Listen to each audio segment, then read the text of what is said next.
Circle small period, just to death killing it, cashing out spinning it, 100 round extended clip, iced out spilling drip, purple yellow take a sip, fly away and take a trip, pink slip for every whip. Circle small period, just to death killing it, cashing out spinning it, 100 round extended clip, iced out spilling drip, purple yellow take a sip, fly away and take a trip, pink slip for every whip. Started in a rumor house, Poplar in Montgomery, that was back in 03, breaking down the whole beat. That's my nigga Roman, he'll tell you I'm a OG.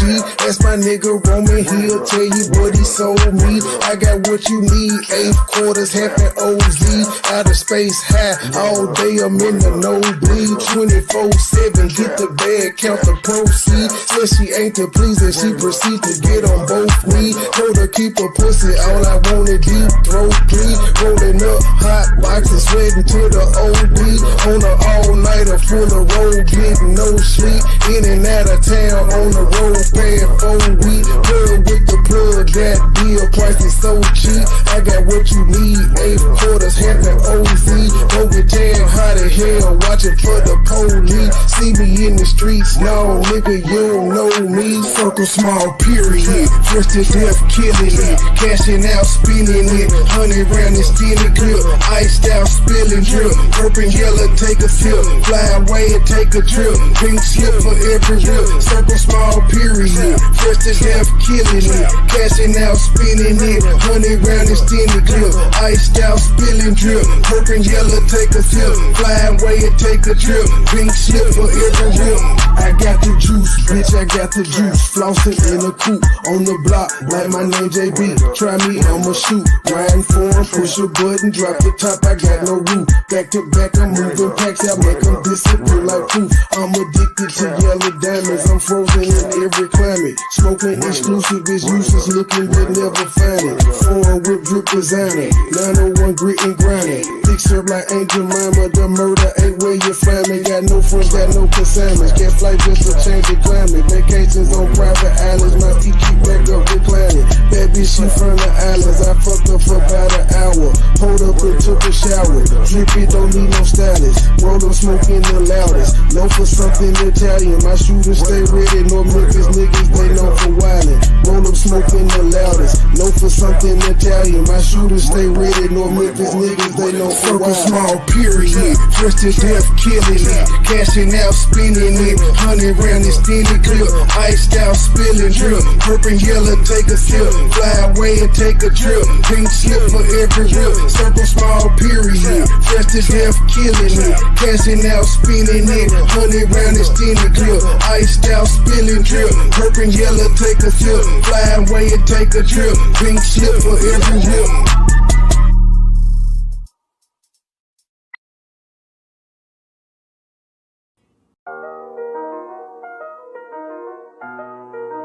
Whole team shining, we stars, big dipper.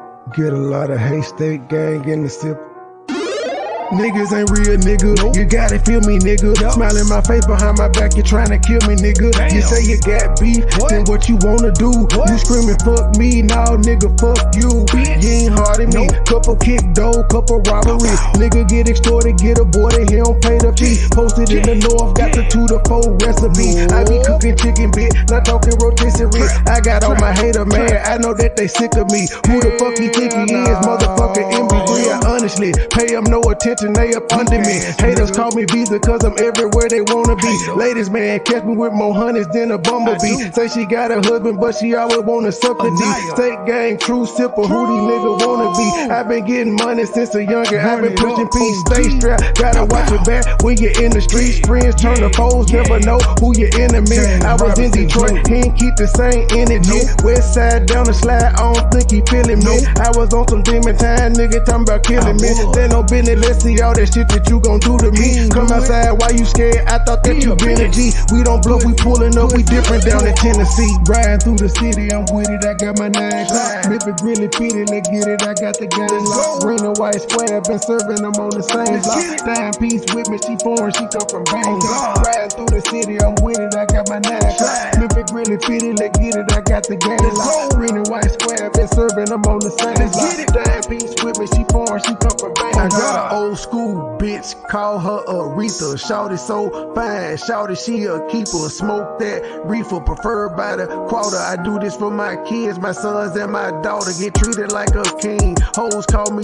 sire. One look like Lotto, the other look like Maya. My plug, he ain't playing, he only talking them numbers. I cop it, whip it, and ship it. My money coming in bundles. Different flavors of kush, orange, grape, and apple. If a nigga trap me, it's gonna be a disaster. Dope money and bitches, pimp robbers and snitches. It's all in my hood. My homies say that I'm gifted, I really can't complain. Shit starting to change, a product of my environment. Tell me who can I blame? Neck like a glacier, bought my shawty a bracelet. Money go get her, that's why these niggas be hating. Riding through the city, I'm with it, I got my 9 o'clock. If it really fit it, let's get it, I got the game locked. Green and white squares, been serving them on the same block. Dime piece with me, she foreign, she come from Bangkok. Riding through the city, I'm with it, I got my 9 o'clock. If it really fit it, let's get it, I got the game locked. Green and white squares, been serving them on the same block. Dime piece with me, she foreign, she come from Bangkok. Riding through the city, I'm with it, I got my 9 o'clock. If it really fit it, let's get it, I got the game locked. Green and white squares, been serving them on the same block.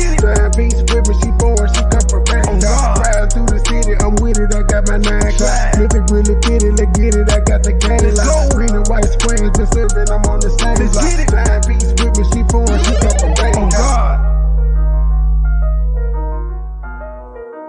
Whole team shining, we stars, big dipper. Get a lot of hate, state gang in the sip.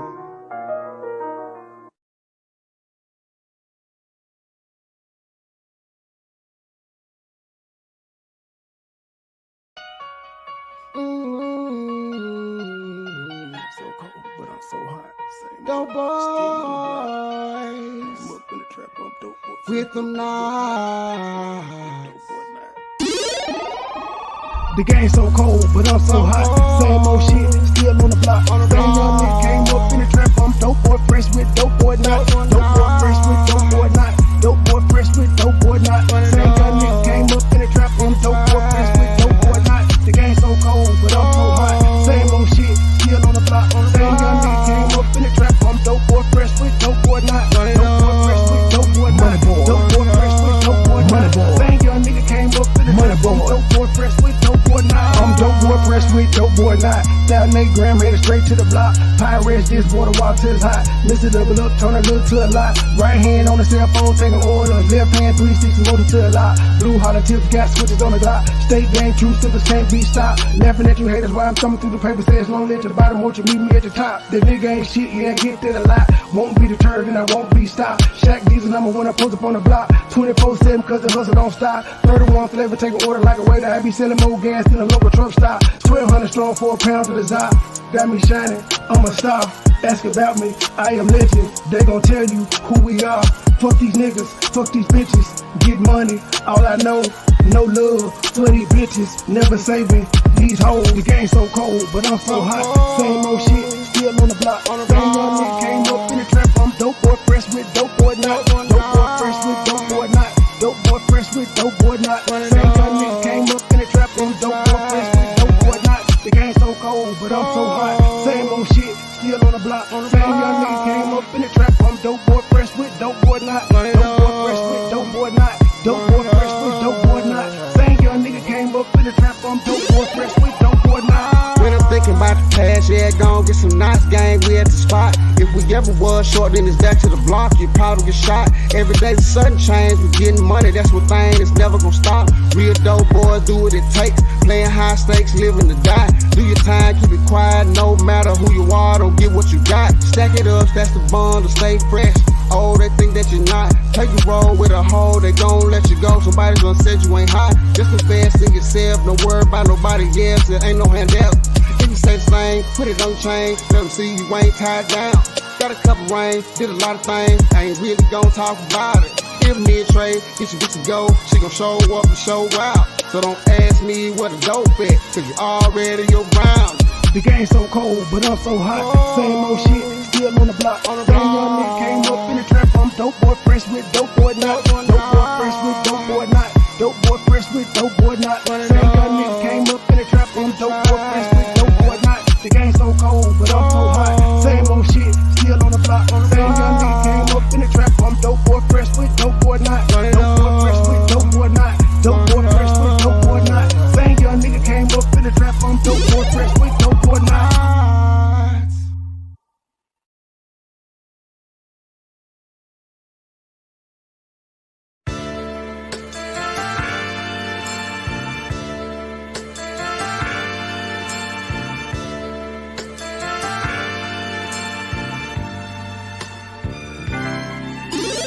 Never been a hoe, I stay on go, so what the business? Nigga talking reckless, shoot his bitch ass with the quickness. Now he bleeding, sorry, begging, asking for forgiveness. Bow, bow, bow, bow, bow, Limp Bizkit. All my niggas wildin', they done labeled us a misfit. Wake up every morning, 2 or 3, 5 in the thick bit. Oh shit, get nobody come to see you old, it's a focus. Shoot 100 shots, no reloading. Master of the game, you would think I'm into coding. Memphis niggas spit this pimpin', mackin' like I'm golden.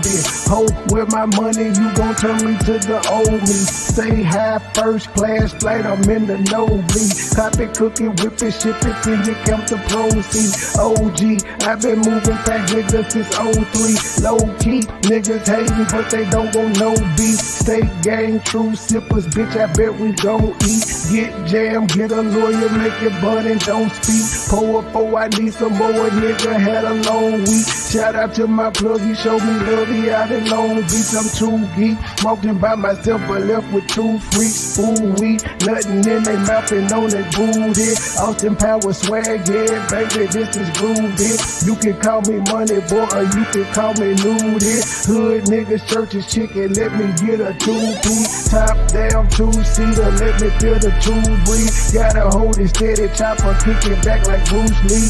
Lately I've been in the zone, I guess I'm in my 2-3. Don't call my phone for nothing less than a QP. Feeling like the Migos, cause my bitch is bad and bougie. All my haters love me, all these bitches is some groupies. Came a long way, I like to introduce the new me. Standing on business like I'm king or like I'm Drewski. Call me Ron Island, cause I like my love for choosy. When we link, it's a movie, she bustin' like a Uzi. I love the way she do me, I beat it up like Uzi. She dancing just like Suki.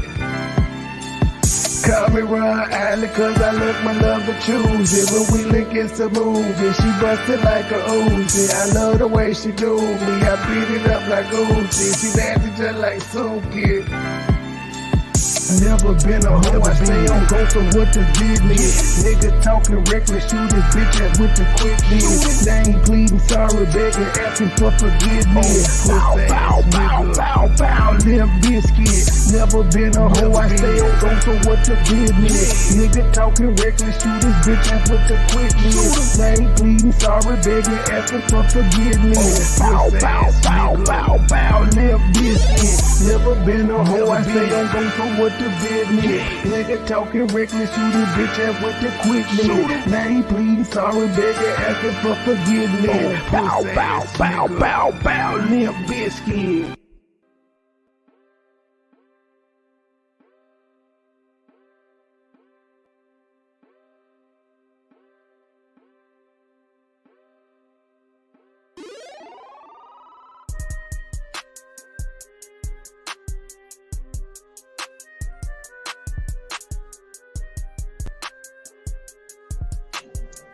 Good evening, ladies and gentlemen. Good evening.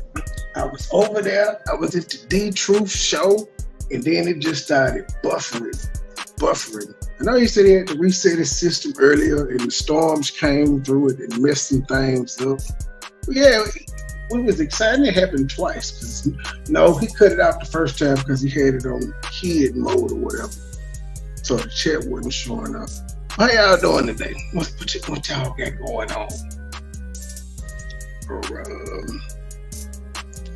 It was, dang it. Oh, the Dalton the Daltonesses. She knew she was gonna get national coverage. They ain't play her rent. They didn't play her whole rent like she wanted them to do. What y'all think about that footage I showed Diddy's house getting raided? Them folk came like they was arresting the damn drug kingpin. And that's just at one house. Hopefully I think Justin's mom released that footage. That's how they got out, I believe. Now she's making it a race thing. It's not about race at all. That's just how they come. And they come like that to serve regular warrants on niggas. So just a fugitive warrant. So search warrants, that's how they come. And them folk had drones and everything in the house. That's how big the house was. They needed drones to go through their jail. And Lil Rod don't think he got to pay consequences for this. Now, I find it very telling that Diddy settled with Cassie immediately, but he has not settled with this gentleman. But they are now saying that the shooting case he had with Shine, I forgot what year it was, they said that may be reopened because that lady who's involved in it, she's going everywhere talking about how she saw him shoot her. I'm sure she told them that back when the trial was going on, and they still put it on Shine, so I don't know what they're going to do. Because all his lawyers are going to do is argue all the evidence y'all had back then. I was my client never implicated. Hey, my icon is gone. Let me drop down and come right back.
Okay, something going on. It told me the browser lost connection to my microphone. What the hell going on?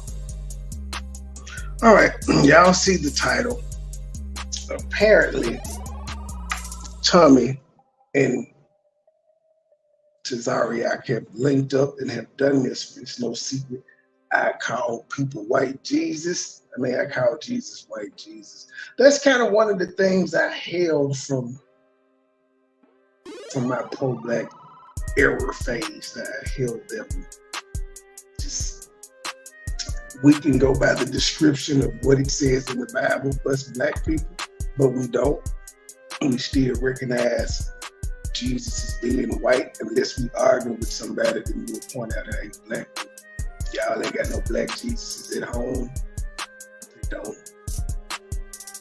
So yeah, I think it's white Jesus.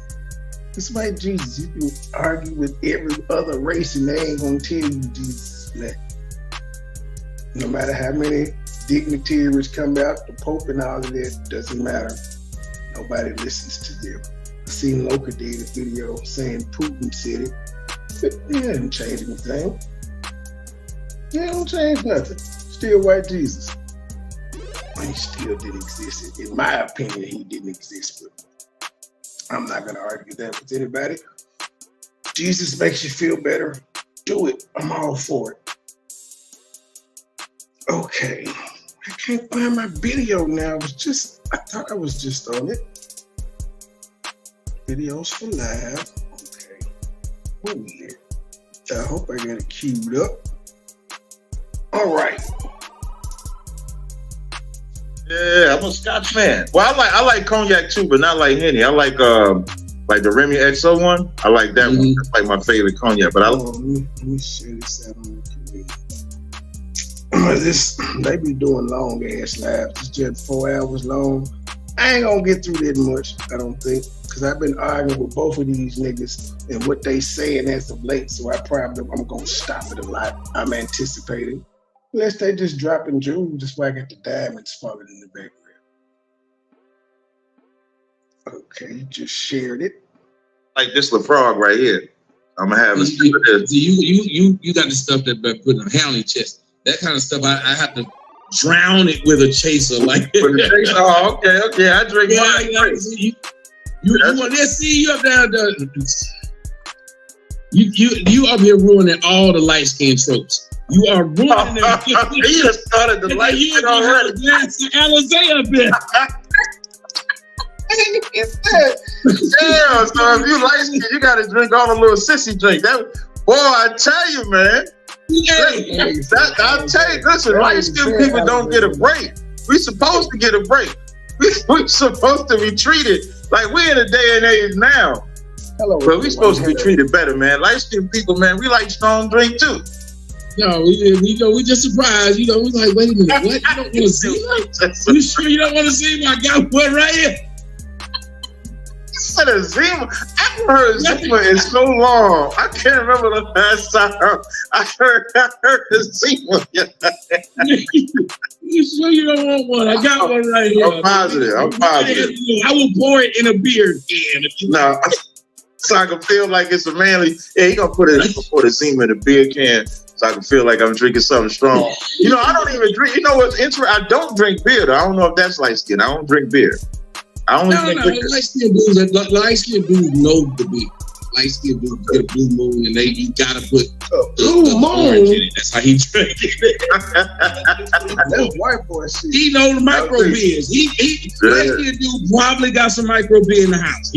Once he tastes it, I would tell you, Captain Zaryak destroying all light skin myths. There's a lot of light skin myths out there. I'm destroying them all. I said, hey, he's throwing me on. I don't know what to do. The brother out there named Che Williams, he said it's his birthday today. Happy 50th birthday, Che. Okay, shout out to him. We don't celebrate birthdays over here, but Oh, tell us why not. Because that's the thing. Jehovah's Witnesses don't celebrate birthdays. Yeah, so birthdays is what we consider pagan holidays. It's like the day that individual gets worshipped. So on your birthday, that's the day everybody present gifts to you and stuff like that. So that's just not an Israelite custom. So we try to stick to the customs of the Israelites. So you don't see nobody celebrating their birthday in the Bible that's an Israelite. So we don't celebrate it. Oh, I was triggered earlier. But I wasn't. The lady that came up to speak was talking about the Israelites wandering through the desert for 40 years. And I just had some questions about it because if you read Moses destroyed the tablets, and God, I wanted to say when God told them to go down there, they were sinning or whatever. It could be the first time, yes. God told him to have them, told them they were sinning, told the men to have the men draw their swords and kill 3,000 of their brothers. That's what God instructed. He had a specific number for Moses to have them kill each other with. And they still had to wander around for 40 years. The evil people weren't killed amongst the 3,000. Now, this is God now. He knows all. He instructed for 3,000 people to die. He also didn't foresee Moses breaking the tablets neither because he got mad that Moses broke them. He wrote them the first time. Moses had to do it the second. They just got questions. They still had to wander around 40 years after. I thought the killing of the 3,000 people would have gotten rid of all the non-believers. If that didn't take out all the non-believers, what was the purpose of it? 40 years. He couldn't just kill all the evil people that same day and let everybody else go. Everybody else had to suffer for 40 years.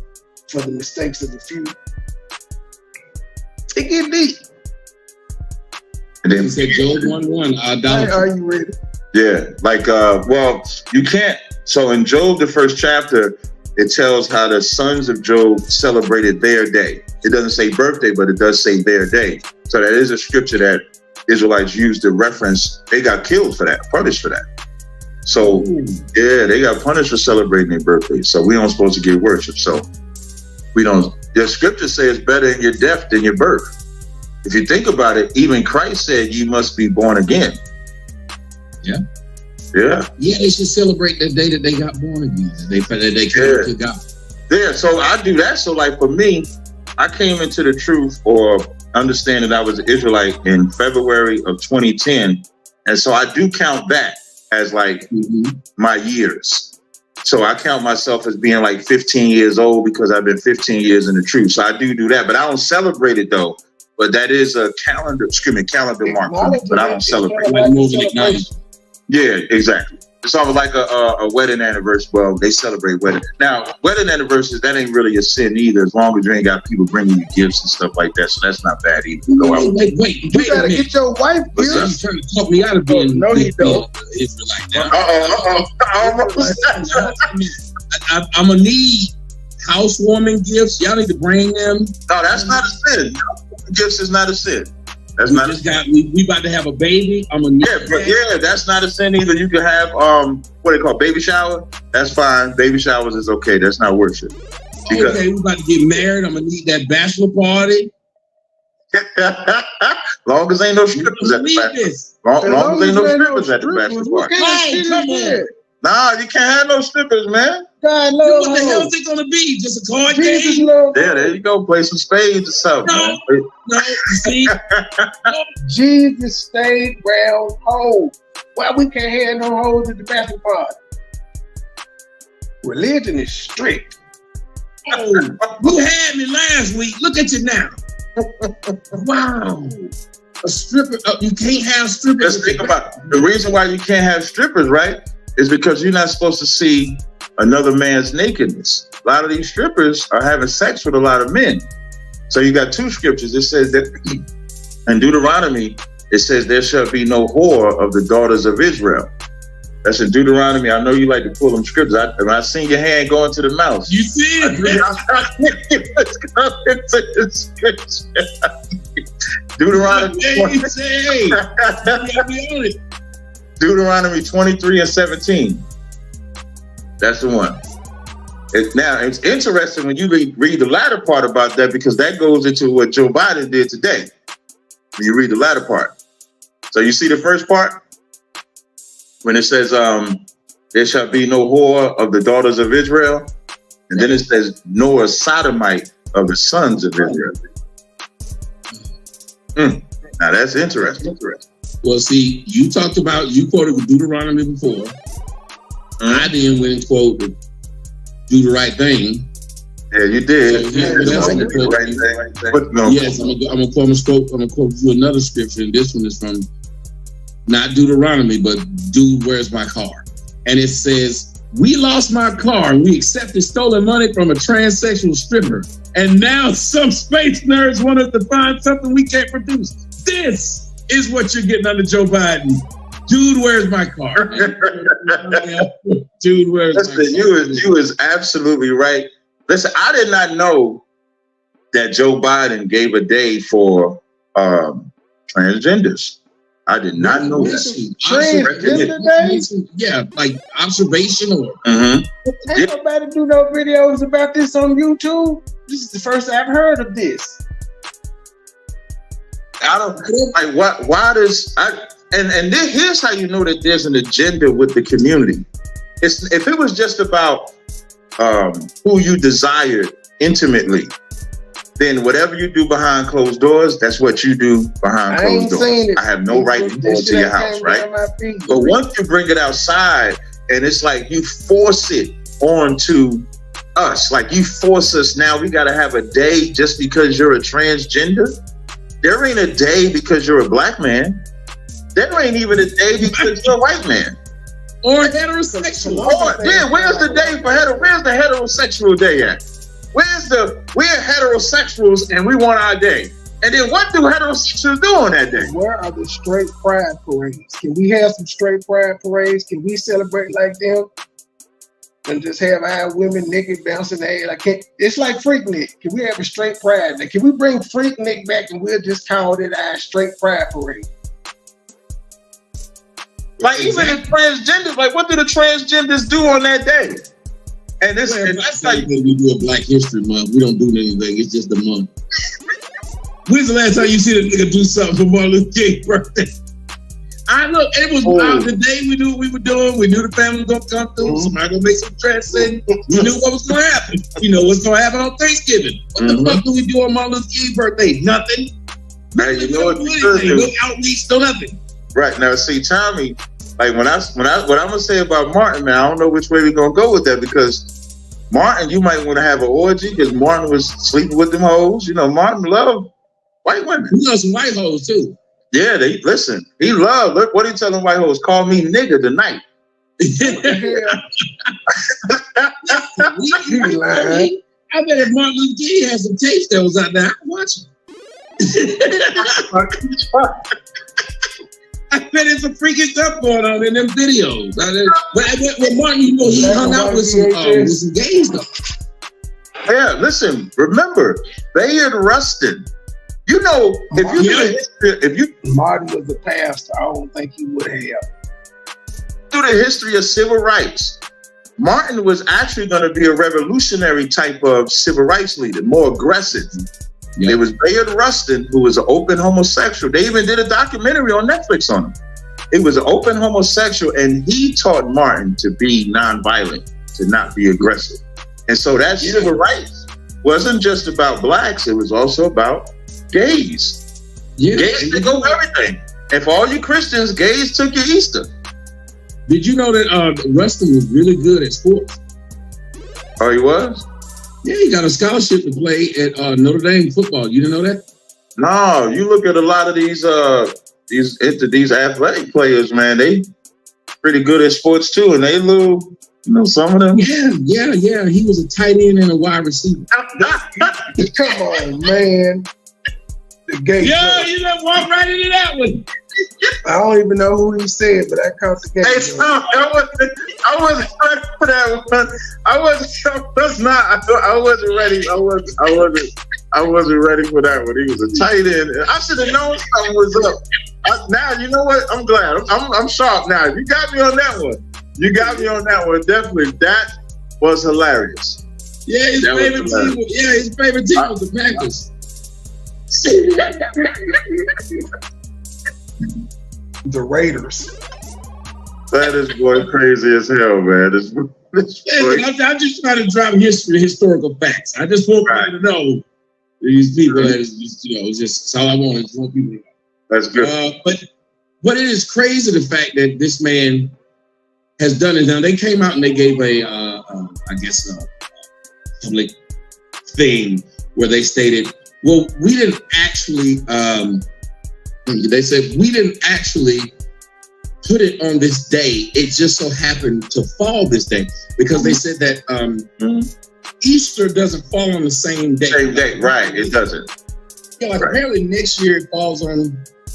So that what? Because my calendar and Google says Easter. Yeah, every year it's a different day, and that's also how you know it's not about Jesus' death. Because let's say if it was about the death and resurrection. My daddy died November 29th of 2007, right? That date don't change. It's been 15 years since he passed. I ain't gonna say, okay, it's December 1st now, or... But you read from the book that talks about Jesus. It's not gonna... It can move like a month. Like, March. You read from the book that says Jesus is God's son. Sometime in April, sometime. Like it's a bad day. Yeah, and that's what makes it weird. So, and the only thing I can say for Biden is that he did not pick this day because it was Easter.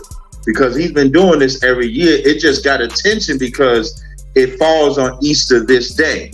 And the Christians wanted him to make an exception to the rule. And he would not make that exception to the rule. When you think about it, he chose gays over straight people. Gays are the minority, and he chose them over us.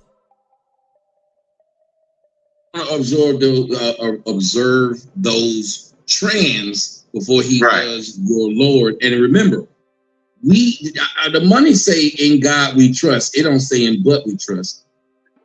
Right. In but we thrust. And you know, hilarious that they had the money and said that on the money. In but we trust. Oh no. That is crazy, Tommy. But when you think about it, Christ said you can't serve two masters. You're either gonna love one or hate the other. So what Biden and the Democratic Party showed is that they love the trans and they hate Christ. You can't get around that.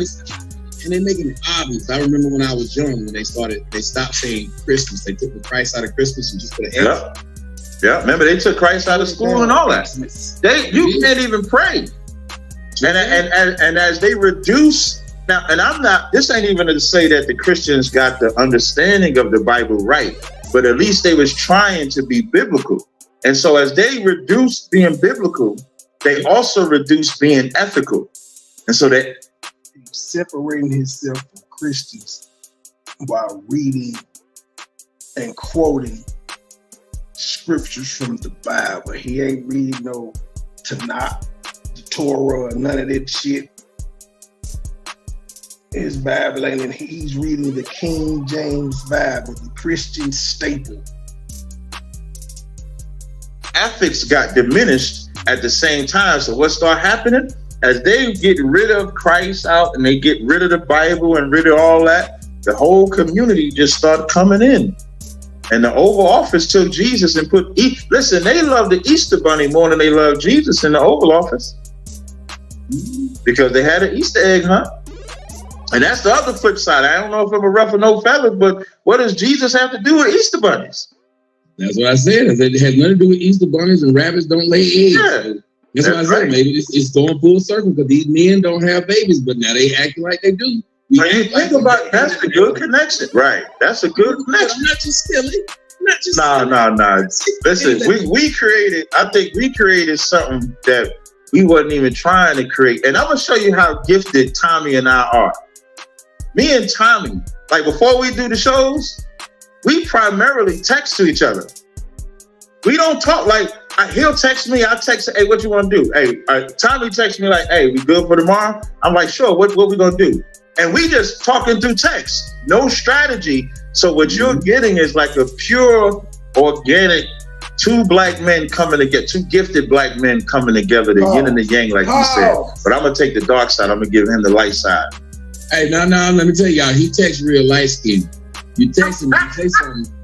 It be on red and you be up there waiting.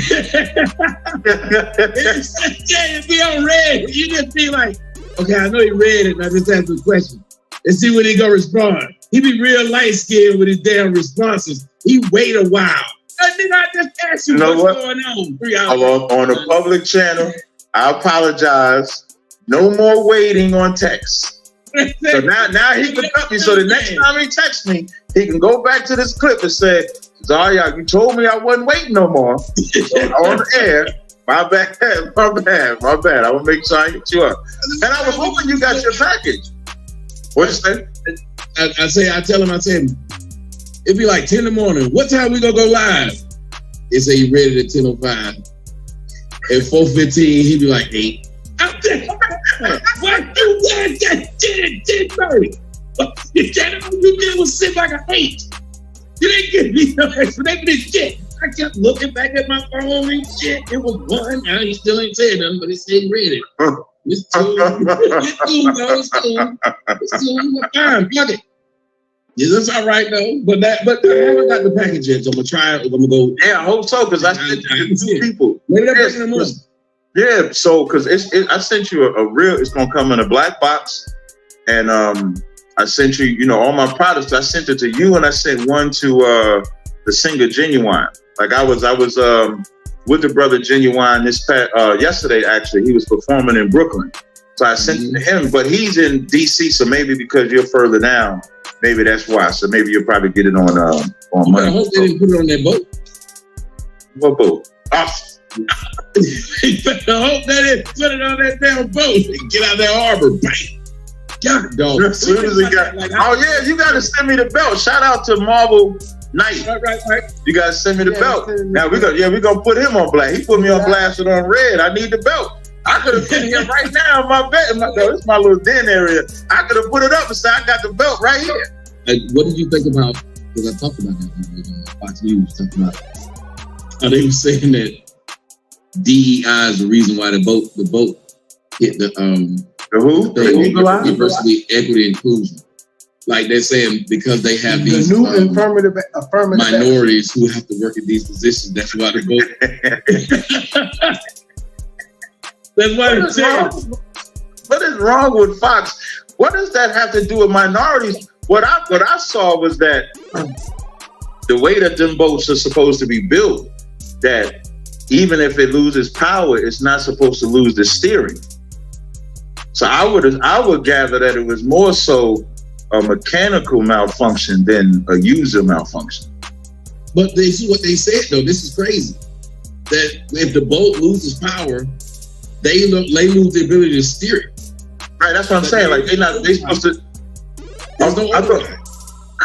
So they still should have been able to steer it, or you saying they couldn't? If they can't steer it, so it's not like they can kick it off of the electronic and steer it themselves. Oh, okay, I get what you're saying. If the power goes out, so how they blame that on minorities? Oh, they were just being funny. Oh, okay. I was like, yeah, was it a minority? It had been a white. Was it a black? Let me look up. Who was driving the boat? He was a white guy anyway driving, but I think he wasn't a white guy. He like was a. What does that even mean? Wait, hold on. Wait. What does a white guy mean?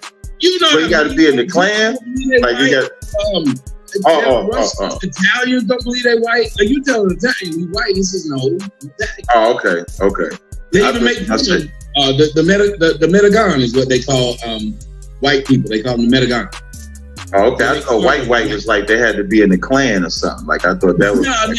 Like, that's European. Oh, okay. That's just European. Okay. So all of them are European. You look at people over like the Russians. They're mixed. They're like mutts. They're mixed with Asian. Right. So it's only. You know what I gotta do? I gotta put my Rumble account in your chat so I can have the people over there follow, because I want to go live, but you gotta have like a certain amount of my channel. And they got an advertisement for this light or a flashlight, but it's so bright it burns through shit. You don't want it.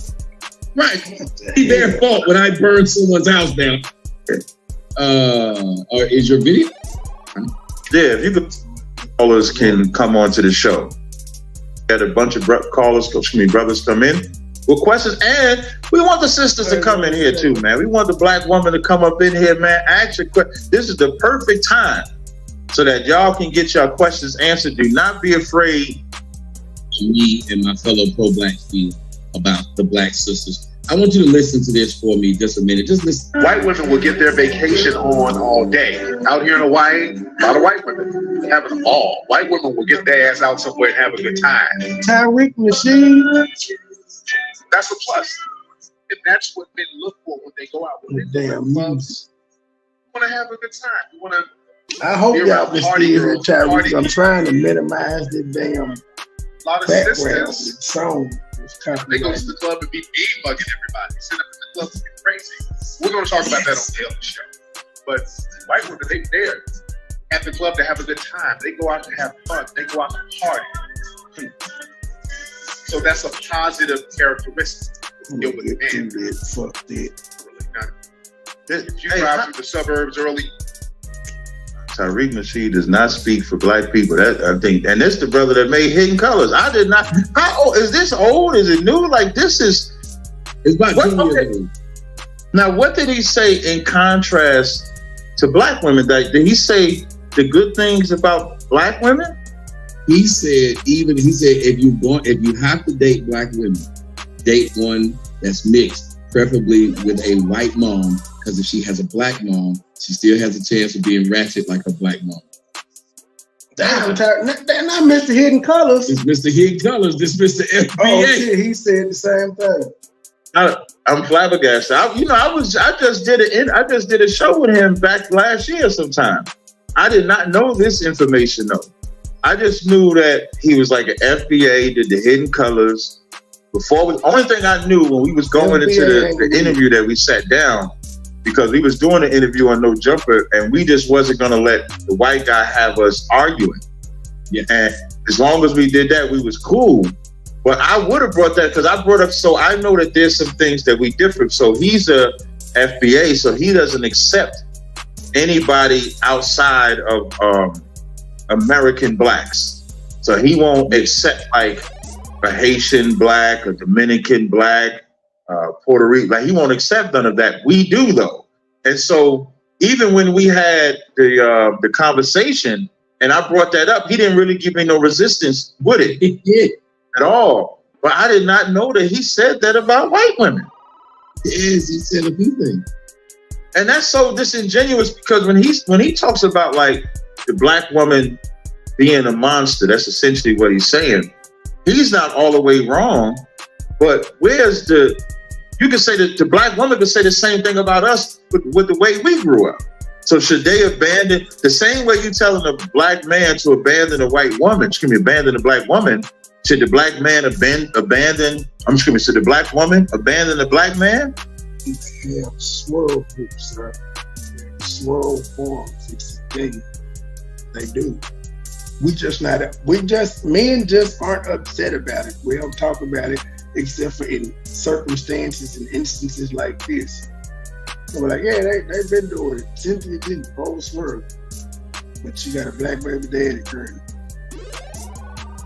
Because we will crucify the black woman if she does that. So it's almost like a hypocrisy because on one side you're saying leave the black woman alone, but if the black woman dates outside of race, then you crucify her for it. Well, they kind of get away with what we do. No black woman has ever been boycotted by black race because she dated outside of race. But that's fact. She boycotted black media. But now you know the reason for that is because you could do anything to a black man. You can talk about him. You know, you can talk about him, no end. You can only go so far with a black woman. Listen, you could be having a conversation about black people, period. And you can spend 15 minutes of how the black man got to be corrected. You get into 2 minutes about the black woman getting corrected and you getting cut off, stop. You done said too much now about the black woman. There's only so much she gonna be able to take. But and the only thing I'll say is because it's hard for women because they live more in their emotions than practicality for them to take correction. Now, if you get a black woman that'll take correction, you found gold because that's hard. But there are black women out there. I mean, I have a few of them. So there are black women out there that will accept correction. You know what I mean? So, but I'm extremely disappointed that he said that. I'm disappointed more not in him. Because I always tell people, I'm not disappointed in leaders. I'm disappointed in followers. Exactly. You got people in the comment section and they're saying, I misrepresented what he said years ago. Do you think they would have said something I said was misrepresented if I came out and straight said something like that? Do you think they'd have gave context? They don't give context about what happened with me on Fresh and Fit. They don't give context about what happened when Tyreek came into the Vlad interview with me. They don't give context about any damn thing I say. But when it's somebody they like, they're saying, let me give context to it. And what context would there be? I don't know what context you could be to that. Yeah, that's what I'm saying. Like, I can see if you made like let's say if you're having a conversation and you say, well, the white man do this. If you're talking about, that's one thing. He had a whole breakdown on how good the white woman was. That's what he had. He didn't make like if you say the white man does this, black man don't do this. You're making one comparison, but you're not trying to belittle the black man. You're just trying to teach a point. If you're hearing that, what black woman hears that and then thinks, he said, if you're going to get with a black woman, get a mixed black woman. What the fuck is what we talking? White mom. because you Right, don't want black female influence. Right. So he's saying the child can only be from a black man. If the child is from a black woman, so now not only is he bigging up the white woman and all the great things he does, he's telling black people, if you do have a daughter, let it be from a man and not let her have a black mother.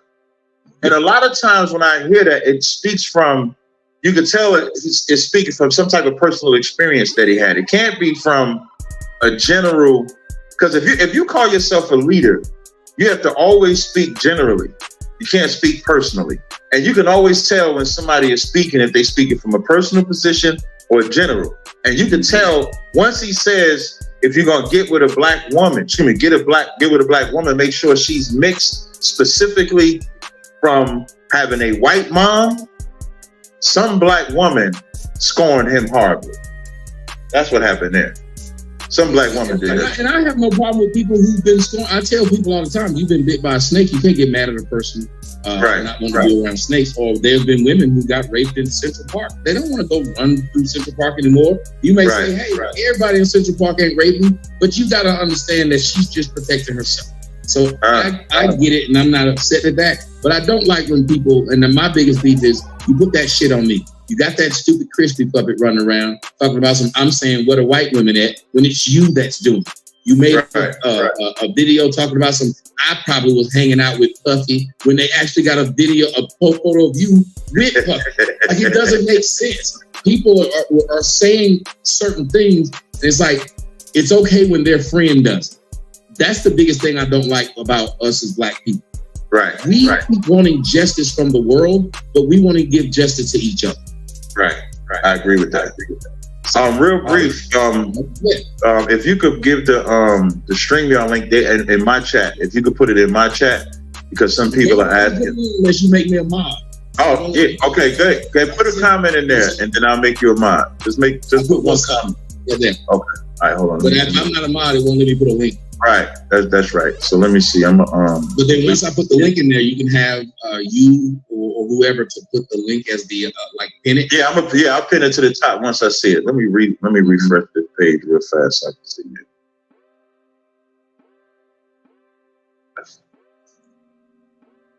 it. Which? Oh, wait. Just call me names. Right. The people in the comment section, they didn't say, "Hey, he played." By that logic, y'all got beef with white people. When y'all always talking about what white people did. If I'm saying what you actually did, why is it you're calling it beef and you ain't addressing what he said? If he's had me saying it, y'all would have been tearing me up. Listen to the stuff he's saying. But when you said it, I'll forget said. I just made you a mod too. Yeah, I put it in there right there. So you guys can hit that link. Anybody that wants to come and talk, I'll put it in my comment section here on Rumble. Hit the link. Is give y'all the opportunity different subjects. Like we talked about the Joe Biden thing. I know that Diddy taking all over, but I have a different position on the Diddy thing. I don't know. You said who? I said I'd love to hear that. What's your thought on Diddy? My thought on Diddy is that the only reason black people are acting the way that they're acting is because he's getting attacked or searched or investigated by white people. Because from my understanding, everybody has always known this about Diddy. This ain't nothing new, to my understanding. To my knowledge, Puffy supposedly sleeping with men, being bisexual and stuff like that has been known. I mean, we know that, right? Like that's why Mace left. We've always known about the Usher thing and everything like that. And when I see black people want him to get locked up, I'm gonna tell you how we suffer from white supremacy. So black people want Diddy to get locked up, and I'm not saying he shouldn't get locked up. If he committed a crime, he should get locked up. But at the same time that they're saying Diddy should get locked up, when Donald Trump got locked up, they wanted Donald Trump to go free. So they fought. They was like, Donald Trump should not be locked up, even though he was actually arrested on charges. Diddy has not. Donald Trump. Oh yeah, well he had to go turn himself in for the crimes. Okay, Shit in Georgia. Oh. Been charged with anything, and they already want him to be locked up. And when you think about it, Donald Trump had white people storm the castle for him. Now, I'm not justifying no wickedness. I'm just showing the level of loyalty that white people have for their own, even as he's getting charged, getting arrested, and black people joined white people with protecting Donald Trump.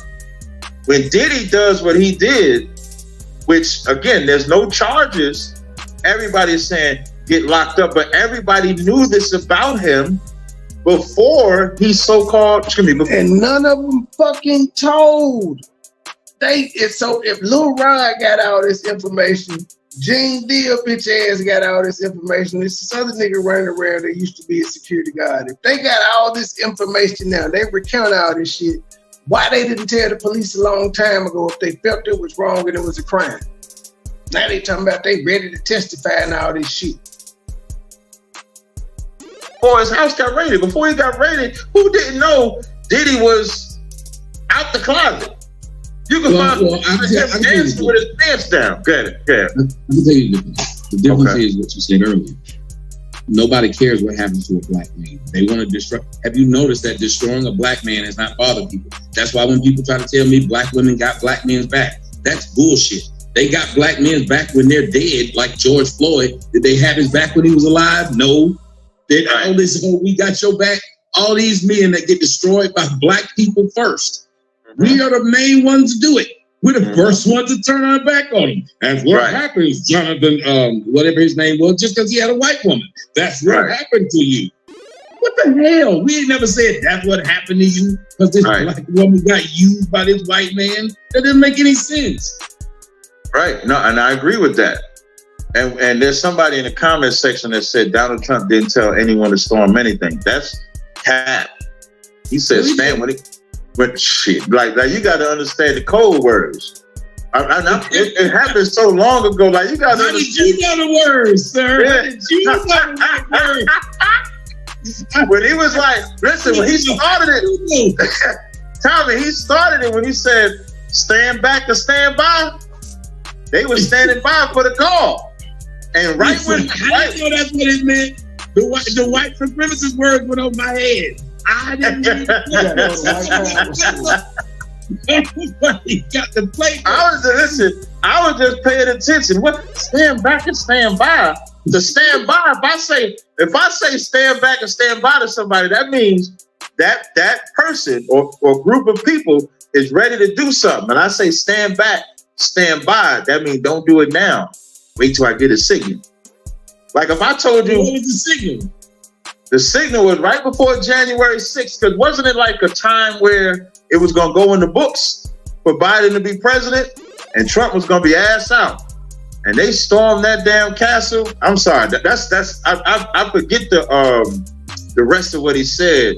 Kind of like spearhead. I think you overstating what happened. And again, we got to look at it as white people were the most armed people in the United States. If they really wanted to storm the castle, that place would have still been occupied today. Don't believe me? Remember what Clive and Bundy did? Where the United States government had to make a deal with that white man and his militia, and they couldn't go in there and arm him. You see what happened with Waco, them white people made the United States. Well, that's a love of white people that they had. That's different. That's a love of white people that they had. Like they love white people so much, they wasn't going to storm and kill them little babies. They'll storm us, but they wasn't going to storm them, kill them little white babies. Time, you see what? Now babies though. The Murrah building. Yes. Do you know what dude did to the Murrah building in Oklahoma City? When he blew it up, he put the bomb right under the nursery. But but now you do got singular crazy white people. I mean, we got them all the time. I think the cat that did the wasn't it? There was just recently a shooting, right? 22 kids was burned to death in Waco, and they knew they was in there. Yeah, 22. They bombed it. Well, I ain't never gonna defend the white man. I ain't gonna never defend the white man being a murderer. Bigger impact. They know bigger impact if you kill some kids. I ain't never gonna defend him being a murderer because he's definitely a murderer. So I ain't never gonna defend that. Y'all said it like, listen, white people just really haven't cared. Right, I agree with that. They took the Titanic down. They didn't really care who was on it. They knew who was on it. Matter of fact, they knew it was gonna make a big impact. So you gotta watch out. White people, when they kill, they gonna kill. Okay. So now I guess my next question is like, what made you? Well, when we agreed to the subject, what sparked this particular subject?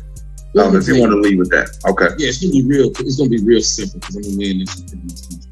Well, I don't know where you fall in. You might fall in. I don't think you can serve Jesus Christ, worship Jesus Christ, and not worship white supremacy, because the person that they put as the focal point, the forefront of their Christianity, their Jesus is this white man with blue eyes. And if that is the thing, like, I don't think you follow a group as a straight man. It's right. The symbol of it was a naked man grabbing another man's butt. Like, that was the symbol. The symbol.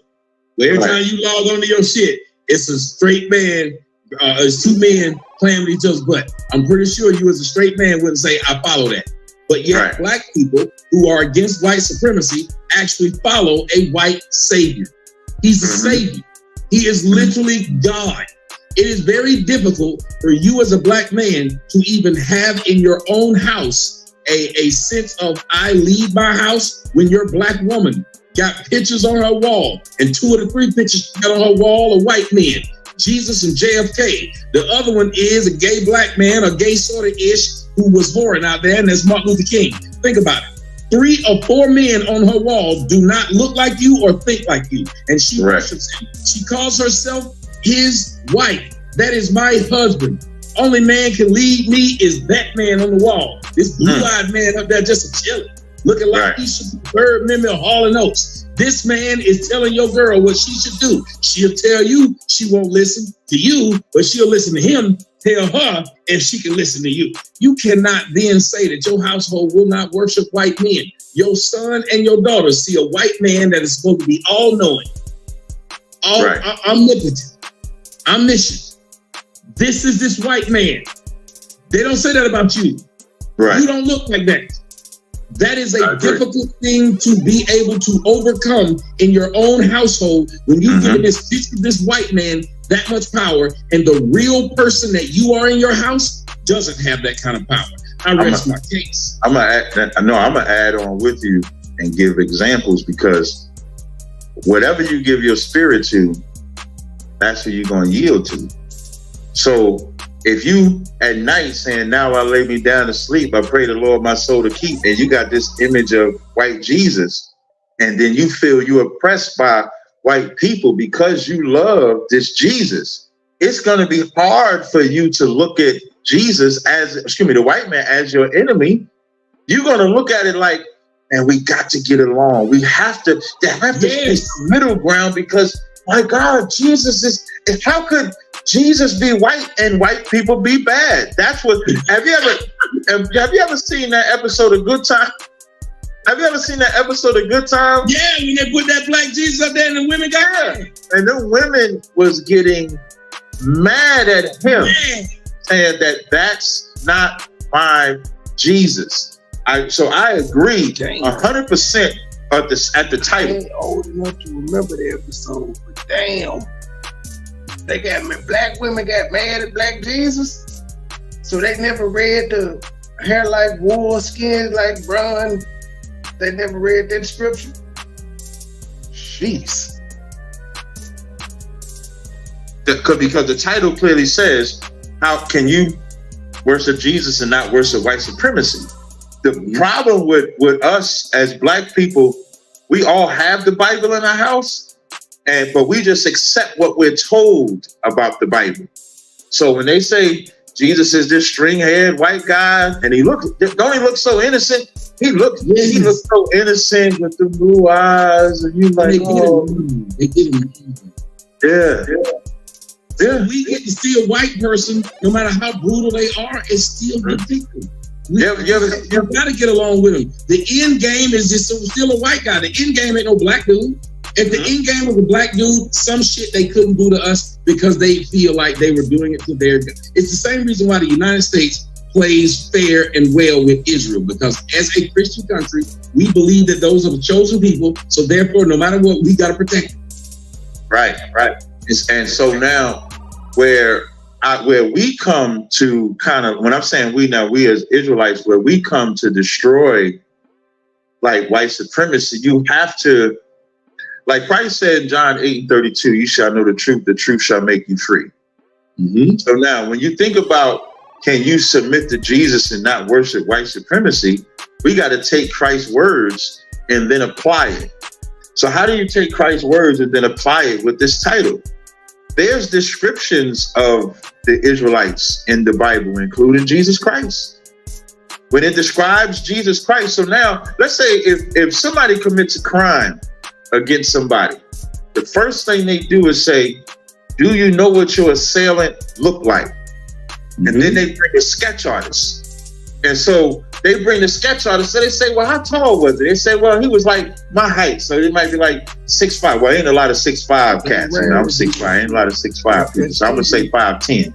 What's the average height of a black person? 6'1"? Black man, so I'm going to say 6 feet. 6 feet, okay. So he was 6 feet. They're going to say, how did he look? He had black eyes. He had short hair. He had a beard.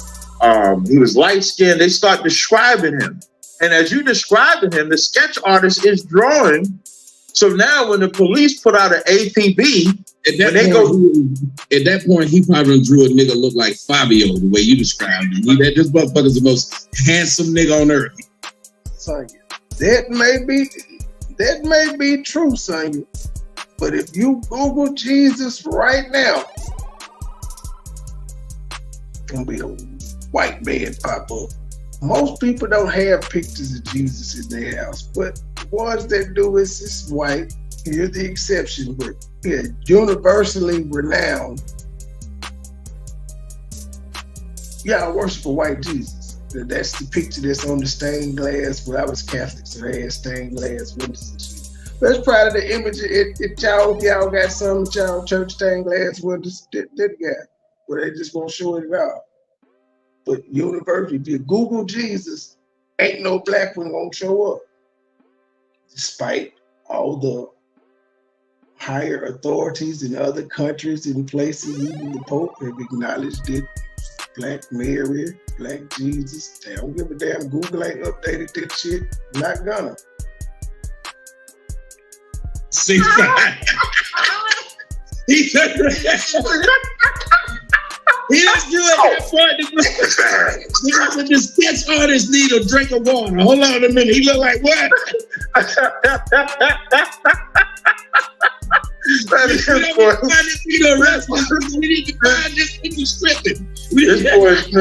This boy is crazy. So and I want to highlight, and I like watching your chat, right? Because I'm looking at Jerome Bigums in your chat, and he says it's always color, don't matter until the truth come out, and that's a heavy point because now when that sketch comes out, and they give that to the police to go look for that assailant, as they drive it down the street.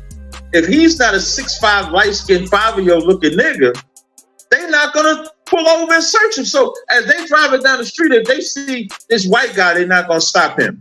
If they see a dark-skinned brother, they're not gonna stop him. If they see a woman, they're not gonna stop her. It would have to look like me. So when we go into the Bible, like Revelations, the first chapter, and the 13th, you can start at verse 13. It says, in the midst of the 7 candlesticks, one like unto the Son of Man, clothed with the garment down to the foot. So now we're getting a description of the Son of Man. The Son of Man is Jesus Christ. And it says he had a garment down to the foot and girt about the paps with the golden girdle. The golden girdle is talking about a war belt or a belt that would go around his garment. And then it says his head and his hairs were white like wool. So when it's talking about his head, it's talking about the hair on his head. When it's talking about his other hairs, it's talking about his beard. And it says it was white like wool. So now we are getting that his hair was white and woolly. So now when you look at the picture that they give you of Jesus Christ, he don't have woolly hair. He has stringy hair. It says his eyes were as a flame of fire, meaning red, which represents the countenance that he had. And then it says his feet like unto fine Jesus was smoking his Afghan and Kush. That's why his ass was red. brass, as if it burned in the furnace. When you take brass, it's brown, a derivative of brown. When you burn it in the furnace, it becomes very dark brown.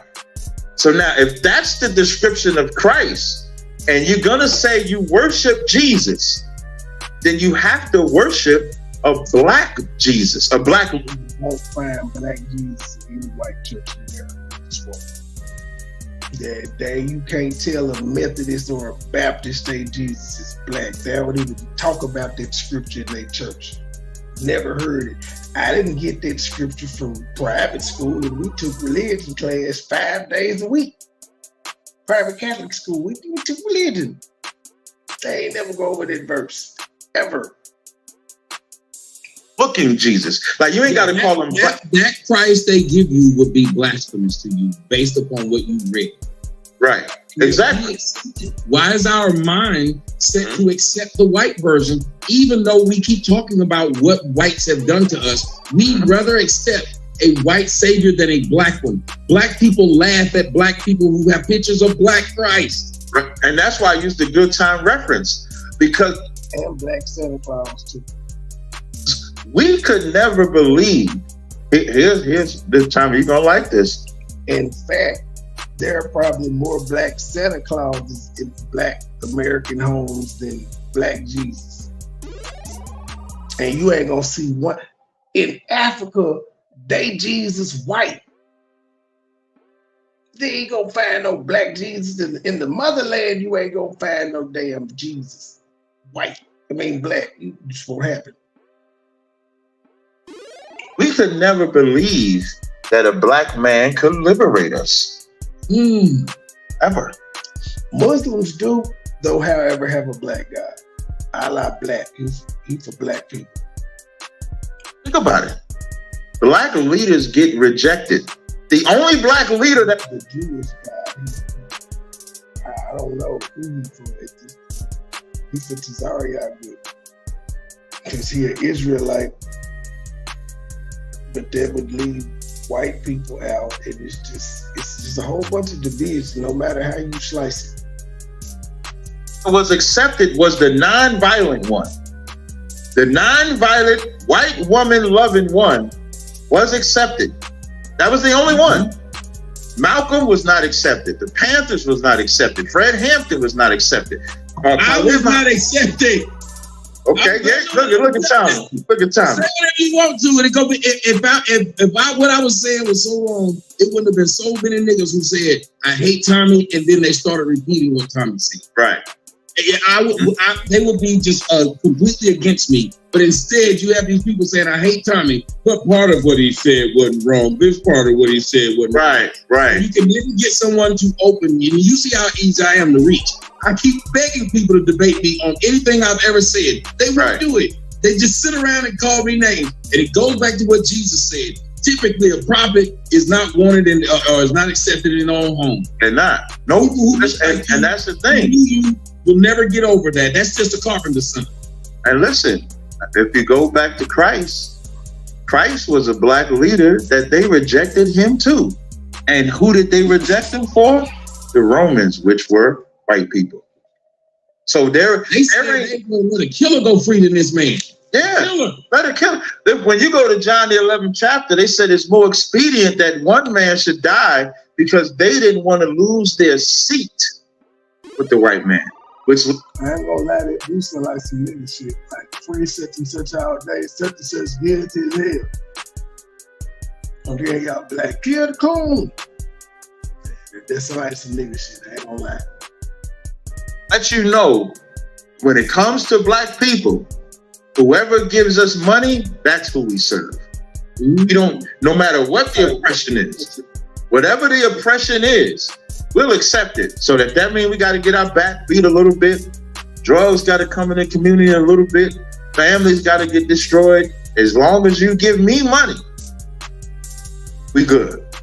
And that's why it's hard. And when we go out on the street, man, Tommy, you'll be surprised how often black people come up to it. Like I got this video, Vladimir Putin I don't know if you saw, but Vladimir Putin just recently showed old Russian. You know what Loco was talking about? I think I shared her video earlier. I think that's what the thumbnail was indicating.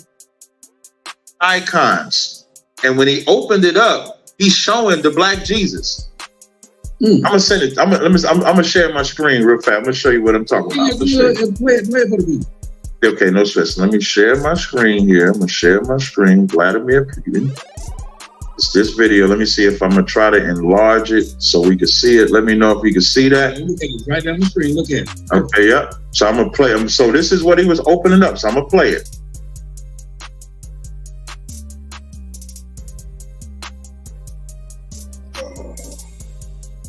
Russian icons. The first. Now Putin comes. Now for us, there's a book. I'm gonna stop sharing. So there's a book called The Russian Icons, and anybody that goes up and look up the Russian icons, the first page will tell you is that these images survived the Renaissance era. There was a time called the Dark Ages. The Dark Ages was when Black people was in charge in Europe. I know that's hard to believe, but when you go back in history, we ruled Europe. There's a famous quote that Benjamin Franklin said, that we do not want America to be Black like Europe. That's a quote he said, because Blacks was ruling. And so when the Renaissance era came, in that book, The Russian Icons, they're going to show you how they'll have that Black image of Jesus and they're repainting him white. The image that we see of Jesus today is Cesare Borgia. Leonardo da Vinci painted him as Jesus Christ because they were lovers. It showed you how nasty, white people are. They took like the most nastiest, like Cesare Borgia. Not only was he a homosexual, he slept with his sister too. And as he's doing that, that's the image that you see that's Jesus Christ. It's anybody can look up. They did a show on him on I think it was Showtime or HBO called The Borgias. The First Crime. They call it The First Crime Family. And he painted himself as Jesus Christ, and that's who you look at. So now we as captives or as slaves in here, if I enslave somebody and I give a gift, because I gave that gift to the slave, all that slave is going to think is, he can't be that bad. He gave me this gift. And so now you start accepting everything I give you. Yeah. And so we accept that white Jesus because he gave us a gift. And Jesus saves, and it sounds so good when they tell you, for God so loved the world that he gave his only begotten son. And it sounds so good when they tell you, and all we can think about is going to meet Jesus. So to answer the question, is submitting to Jesus white supremacy at the surface level? Yes. Without the truth, without going into the Bible and reading Jesus' characteristics, Jesus' truth, what Jesus was really about. They agreed with me, but I'm shocked because I'm going to keep pointing out. You read from the book that talks about Jesus. But y'all do preach that Hebrew originally. Y'all preach that all this shit is black. But just because y'all turned the book black that the white man wrote, that's not acceptable. You gotta come up with your own text. Write your own Bible. The gays got one. The Hebrew Israelites can't write their own, not from the white man. Islam did it. They got the Quran. They not right. They shit is not like the Bibles. You cannot whatever the hell they do in the synagogue, it ain't matching up with the Bible either. So why the Hebrew Israelites can't have their own shit? Nope. Instead, they do like the other 100 or 200 or however many sects of Christianity it is, and read from the same book. Lazy. Mick, to Christian. Just like all the other sects, your religion is the only one that's right. Everybody else just be to hell with them, huh? Go to hell. Since Jesus, without submitting to white supremacy. And that's the answer. That's how they designed it. It's a forceful thing. If you keep showing somebody that you're good, you're bad, you're good, you're bad, they keep doing it, and it gets to push that whole narrative of white people are good. And even the idea, because when you listen to those people who the FBA people are saying, dear white people, give us reparations. Good things have to come from you. And I've always said, nobody gets on their knees and pray to the devil, yet we believe the white man's the devil. So why do we keep praying for him, begging for him, and asking him for gifts? We should not want any gift that comes from the devil, because that's what the white man seems to represent. When you think about it, if you call a white man the devil, then you pray to that Jesus they gave you. You praying to the devil. That's my point. And you wondering why your prayer's not getting answered. Somebody got to help me out. Somebody got to make that make sense. You can't. I think we're stepping on some toes this Sunday. I didn't mean to do it, but I think we're going to step on some toes. There's going to be some people that just sit up here and says, this is bullshit. Somebody said, I came here for a debate and all I'm hearing is jibber jabber. I'm out. Because the truth hurts. Yes. And it's unfortunate. And then for them, instead of them saying that they're out, what I would prefer is for them to click the link and come and tell us how we're wrong. Yeah. Like that's why we have it. So we can't help it. Let me tell you, me and Tommy cannot help it if at the outset we pick a subject that we might be at odds, because I don't know Tommy's history. He don't know mine. All we know is that there's topics out there that he's passionate about, I'm passionate about, we know the people will be passionate about. And then if we happen to agree, am I gonna be a liar and just disagree with Tommy so we can just fake argue? Or is it better to say we agree, and then if y'all disagree, we created this show for y'all to come in and present your argument. So show us where the lie is at. We got a couple people want to jump in. You keep going. I was just letting you know, I'm going to bring up a couple people right now. Yeah, I'm ready now. Whenever they want to come up in here, I'm ready. Remember, the show was about, me and Tommy could talk for hours. It ain't nothing. Yeah. Like the girl made that song, we could talk for hours and hours and hours. But let's get them to jump in. Let's get the callers. Devin, you got a lot going on in the background, bro. What's up? Me? Yeah. Oh, shit. I'm sorry. Hold on. Is it me? I thought it was Devin, but one of y'all got a lot going on. The minister? My background is quiet. Okay, well then, Devin, you go first. Minister, you can mute yourself until you're ready to talk. Hey, can you hear me? Yeah, but I was asking to mute you. We can hear you. Can you hear us? I can hear you. Okay, he's on the dark side of them. Yeah, can you hear me now? Yes, we can hear you. But mute yourself. He'll get the message tomorrow. Devin, go ahead. All right, thanks for having me in, man. Long-time listener, Tommy. Also respect what ISUPK does and everything. In actuality, I always say, if Tommy was to be something, he probably would be a Hebrew Israelite, especially the way he speaks. Apocalyptic minister, mute your mic while Devin's talking, and then we'll come to you. Yeah. But I had a question. If you could just give me a second to set it up. Damn. If all things being the way that Tazariak presents them, that blacks are the Israelites and all of those things. Laying back, and I ain't gonna disrespect my brother, laying back and off. I don't get caught up. It ain't unlawful to hop on a pig's back. It's only unlawful to eat the pig. You know what I mean? Like that, black people get over righteous. You just can't listen. A pig if you had a farm, the pig would be the garbage disposal in your farm. Having a pig on your farm is not unlawful. Okay, my bad. I'm just joking. If we're going back to the conversation that you guys had, the first conversations, which it was great. If we're going back to that first conversation and just talking specifically about who's more at fault or who's done more for the black or more to black people to hurt them, whether it be themselves or white people, if we go by what the Bible says, at least from the Hebrew Israelite perspective, if you go back to Deuteronomy, I believe it's the 11th chapter, it's talking about God is talking to Israel and saying, hey, I set before you this day a blessing and a curse. So a blessing if we follow the commandments and a curse if we do not. We both know that. 30, you talk. Okay, my bad. We both know that the commandments was only given to Israel. It wasn't given to white folks or no other nation. Right. So when he set that curse, that blessing and curse before us, if we chose to break those commandments, white people didn't make us. They didn't put a gun to our heads and say, break these commandments. They didn't do any of that.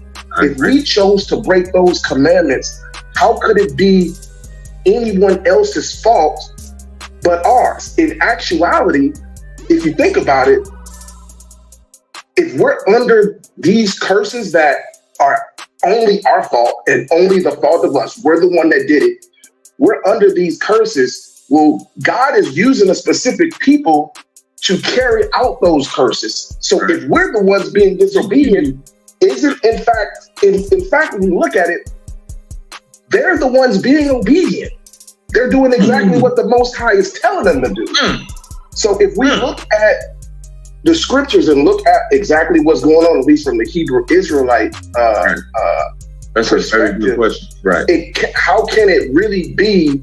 And even when you guys are talking about the white Jesus and all these things you guys say have came upon us because we chose to break those curses. Or I'm sorry, to be disobedient. Right. And now because we're under those curses, how can it be anyone else doing something worse to us than we're doing to ourselves? Because if we stop and we follow the commandments, destroyed the whole world because it was too wicked, cursed his chosen people. Right? While the rest of the world aren't cursed. Then things would change, right? Right, I agree. Hey, I like. What do you say? So yes, you want me to answer you now, right? I can't have that conversation with people. People don't like too much facts. That's why whenever people say it's two things and they're diametrically opposed. One of them they say the truth shall set you free. The other one it says the truth hurt. So which one is it? Because if it's setting me free, I don't know if it hurt. So maybe it's like setting me free, like in Saul. Like you got to cut your eye out to get set free. you got to cut your foot off so you can get set free. So maybe that's what it's like. Maybe that's what the truth is. The truth is like jigsaw. So now what I want to say, Devin, that was Deuteronomy 11:26 is what you quoted. I just want to let you know you was right. I don't I'll never be dishonest with the text, right? Appreciate it. But your question was a good question. If we disobey God and the white man is the whipping stick, so to speak, how can we get mad at the white man? That's what you're saying, right? Right. So now I'm gonna give you a biblical answer because of course the answer can only come from the Bible. So this is Isaiah 47:6. It says, I was wroth with my people. I have polluted mine inheritance, which goes right to what you were saying. Our disobedience is why the Lord allowed his inheritance to be polluted, because he was wroth with his people. He said, and given them into thine hand.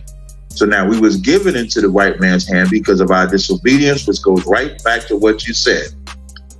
Then it says, thou didst show them no mercy.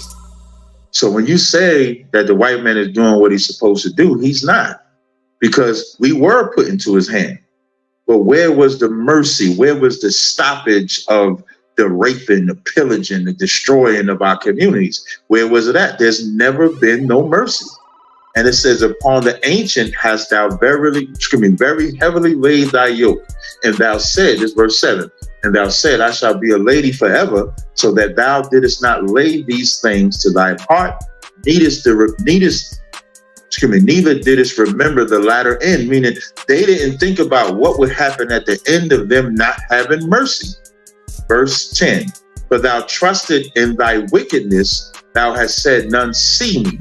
Thy wisdom and thy knowledge have perverted me, and thou hast said in thine heart, I am, and none else beside me. It's just one more verse I want to read, and it says, verse 11, therefore evil shall evil come upon thee.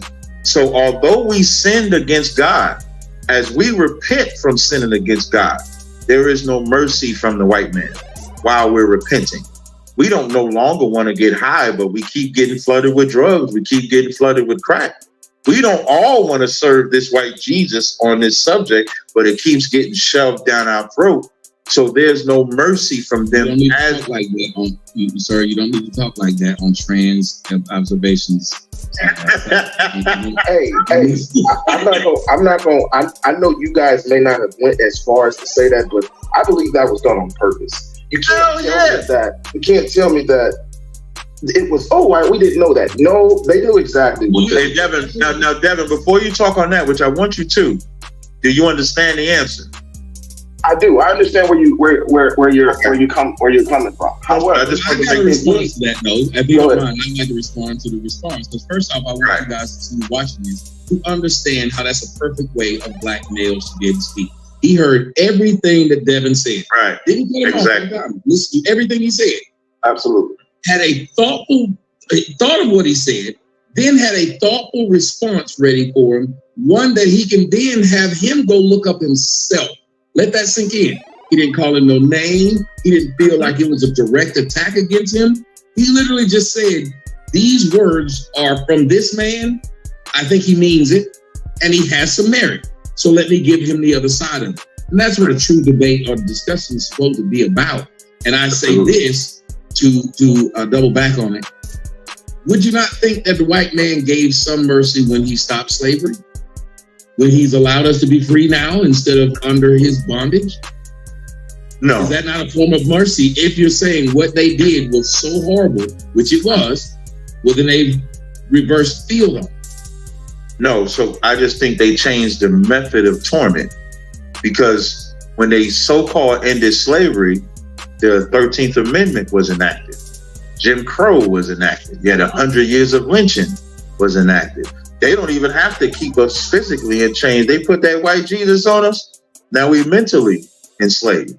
So there's like when the scriptures say he's more subtle than all the beasts on the field, his subtlety will make you believe that he freed us then because he stopped whipping us. But when you think about it, I was listening to this interview that Captain Mawquad in my school was doing with one of the members of the Vice Lords, and they was talking about the church bombing in the 60s, right? They was talking about the church bombing in the 60s. Well, just a couple of years ago, Dylan Stone went in the church and shot it up. So they haven't changed what they do. They just changed the method. That man was not a white. He didn't represent white people. He represented himself. He's no different than the person who shot up Sandy Hook. He's no different than the black man he's no different than the white man. The black man who shot up the party. That's cap. Because a white man. Because no, you're cap.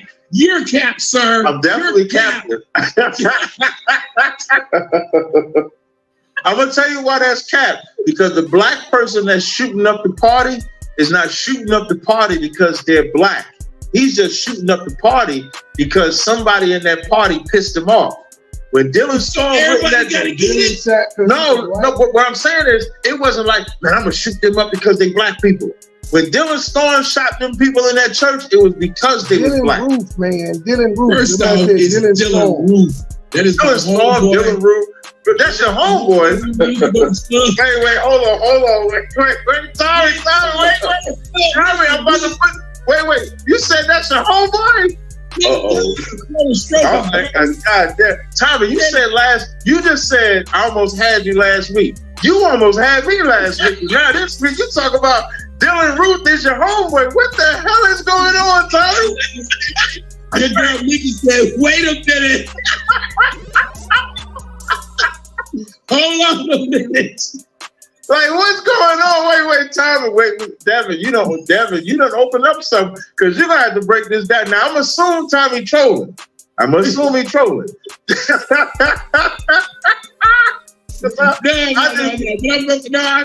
Dylan Roof. We ain't the same age. Okay, all right. No sir. You have to ask, though, like, when you have someone, he says, maybe black people made him mad. He's not a white supremacist. Maybe it's a black girl made him mad. So he was like, I'm going to shoot up the church. Remember, Ted Bundy literally was killing women that looked like the first girl who hurt his feelings. Right. Right. I wouldn't call that race driven because, like you said, But Dylan Storm, I'm trying to look up because that happened a while ago. So I'm gonna look up. Oh, name right is Ruth, Dylan Ruth. If you're gonna say my nigga name, say it right.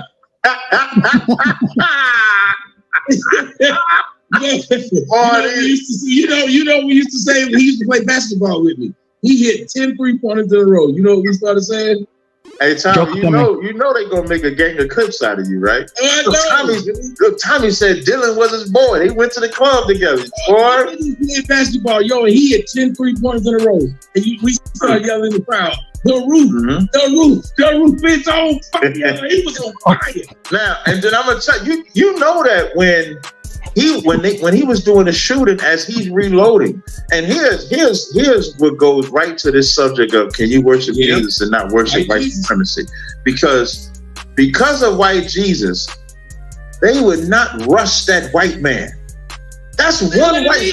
One black man was supposed to take one for the team and just run rush him real fast, and you wouldn't have lived. But you would have been a hero in that church. You know what they did while he was reloading, Tommy? They were praying for him. No, listen, here's the biggest thing. Every other group, if you had an all-white church and one random nigga walked in there with a hoodie on, you mean to tell me they wouldn't have been looking at him, had somebody come check him? It's something ain't right about him. But just like it was a black dude moving an all-white neighborhood, they tell one of their friends, go over there and talk to him. We need somebody to put some eyes on him. Look what they did with the young brother that was running down here in Atlanta, Ahmaud Arbery. He was running the neighborhood. They said he don't know him. What do we do when a motherfucking white man move in? We welcome his ass. White man come to the club. We don't say nothing about it. We be like, oh, that's a down-ass white boy. He clubbing with us. Every time we have some white man come around us, we welcome his ass. You ain't as old as I am, but when I was little, they used to have this man called the insurance man. These old women used to have the insurance man come by. They would get this white man straight up cash money to his hand. They didn't know if they had an actual policy or not. And they would welcome this white man in. I remember my grandmother used to get a motherfucking white man. She would make him cry for chicken. She would beat this motherfucker. God damn. For what?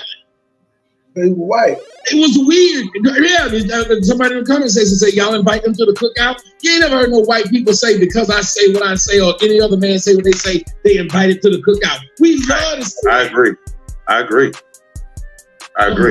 You, listen, not only do we love to say that, I was just talking about this on my radio show this past Thursday. When Hillary Clinton, I remember when she was trying to get elected as president. Right, Hillary Clinton. Yeah, Hillary, because remember, Hillary's just crazy shit. I rock with that Hillary. Because when Hillary got, I'm going to use that, but Hillary got on Hot Night with 105, they said, what do you keep in your pocketbook? You know what that white bitch said? Hot sauce. Hot sauce. Sure did. Now, why does she say hot sauce? So she can appear black. And then they break the goddamn dominoes game, Tommy. They playing dominoes. She slammed the domino like she won, but she lost. They just staged the whole thing. And you know what they said? Hillary black because she got hit. How you know she lost if it was staged? Good question. Sauce in the pocketbook and play dominoes. We sell being black so easily. So easily. Remember you said Ice-T's white black because he had a fat ass. We said that Bill Clinton was black because he smoked weed, cheated on his wife, and played jazz music, played saxophone. Like, come on, man. Weird thing. Smoking weed is a white thing. Listen, the first person to smoke weed was a Japanese person. Right, that's the peak. But that's that when they. Like when I watch, my favorite Western is Tombstone. And when them Asians came over here, they were smoking them pipes, had all type of opioid and all that nonsense. They would get gone. They would get gone. You were right here. They went there. They was getting gone. No, but they brought that opium. But yes, the first one, it actually, if I'm not mistaken, the leader, was it Khan? Genghis, I can't remember who it was, but what happened was he ended up burning this plant. and he got high from the smoke. And then when he burned the plant, he said he saw a bird, and the bird told him to attack, and that's why he attacked. He attacked these people and took them over. But he said that's what happened. He burned that shit. I love historical facts, though, and you and I gonna definitely get along since you said that Tombstone was your favorite movie. That is literally one of my favorites. Yeah, listen, I never really watched Western, so the reason why Tombstone is my favorite movie is because it was my father's, right? And I watched that movie, and it's so many one-liners in there, like fucking Doc Holliday, played by Val Kilmer. That listen, there's so many bars in there when he be like, "I'm your Huckleberry, that's just my game." And he was like, "He win."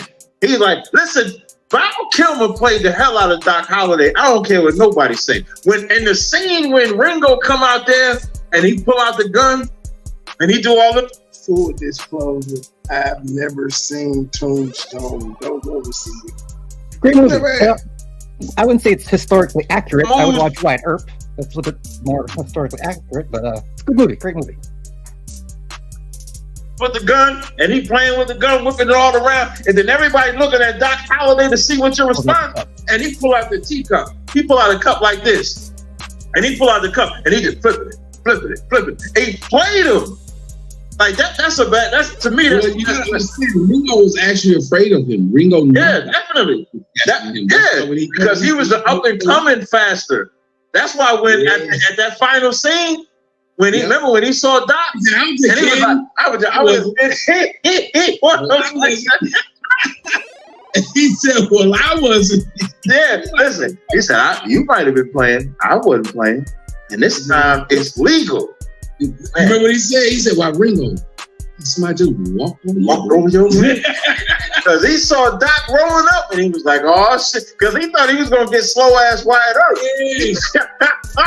It looked like somebody just walked over your grave. Walked over your grave. Listen, it's so many one-liners. Like when Doc say, when they at that, and I will get back to it, but again, this is like I've watched this so many times. I know all the scenes when they finish that shootout and they down by the river, and the one cat says, "If that was my brothers, I would want revenge too." And Doc said, "Make no mistake about it. It's not about revenge. It's about the reckoning." That's a bar. That's me today. You remember what your boy said? He said, after Wyatt had went out there and walked in the water, you remember? He said, "Hell, I wouldn't do all this." He said, he said, "Why are you doing this, Doc?" The Doc was coughing up. Yeah, Doc, yeah. And he said, "That's my friend." He said, "Well, hell, I got plenty of friends." He said, I don't. And friends is something that you have when you say that. Think about that. Because I was going to say that, like, everybody you associate with is not a friend. There's somebody that is going to tell you the truth all the time. Going to be your boy all the time. Going to be a ride or die all the time. And it's not going to be for cameras. It's not going to be for privacy. It's just going to be who he is. And that's what he had with Wyatt Earp. And you can't value that. So you would literally ride or die for a brother like that or for a sister like that. There's so many bars in that movie. Yeah, I'm telling you, it's way to live. And I love that part of it. Because to go back about this Jesus. Right. A lot of people know Doc Holliday, he was a very religious man. He just lived an outside of religious life. Right. But so was Samuel L. Jackson in Pulp Fiction. Still was a killer. But I mean, they did have the Holy Wars, so there's that. Always tore at him because what happened with him was he got really sick, and that made him become disillusioned. But he always had this thought of he must maintain integrity. There's a certain amount of thing that needs to be done, and if you notice, Wyatt was able to get him to do shit that nobody else would. Nobody else could. Yeah. He would follow the fucking rules. He would follow the law. There was shit times where he normally wouldn't. But he did it just for Doc. Right. I'm not for Doc, but Wyatt. that's one of those things. And we got a couple people up here on the board. Oh, we got it, man. You get to talk about this Western. We got to get these people up in here. Drop down, man. Appreciate you, brothers. Hey, no sweat, brother. Hey, Devin, that was a good question. Sorry, channel. They are putting not only the link to be able to, Amon Ra is on the channel. Go ahead, Amon Ra. Amon Ra has frozen. He is outside. Yes, we can hear you. Your wife done put you out on the porch. He committed. Now we can say both of you guys now. Yeah, you breaking up, brother. You might want to get closer. You might want to get closer to the Wi-Fi, brother, because you going in and out. I think you got half a pie. Hey, your wife gonna let you get to the house. Come on, brother. Hey, I'm a rock. I don't want to join in the fun, brother. But the more you walk away, we can't hear you. Like you got to get either turn the Wi-Fi off or something. Like you need a better connection, bro. Yeah, no, he done leaned up against the back door trying to get a signal. Yeah, we can hear you now. We can hear you now. I'm Go to the bedroom closet. Just talk real loud, real low. Just go to the bedroom closet, talk real low. She gonna know what you're doing. Put the sheet over your head. Put the sheet over your head.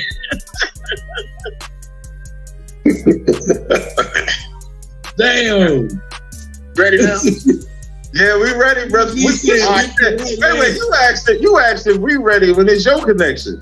You can't ask if we ready. You can't ask if we ready, man. But what's going on, brother? You got it. Peace out, most high bless, man. Most high bless you too, brother. I want to say I rock with ISPK. I rock with Tommy. I think you need to trademark that hair hat you used to say a long time ago. Every time you said that, and now I see it, I can't help but say her hat when somebody got them wigs. You need to trademark that, brother. Yes, sir. Yes, sir. But Cap, I do want to say, brother, all Christians are not committed to this white supremacy, because when I preach, we know the white man himself. We know the atrocities that the white man has caused. We know that this is not the white man in this Bible story that we learn. So we don't put up no images of Christ, period, because we don't worship any graven image at all. So you believe in Jesus, you believe he's black, and you refuse to put up an image of him.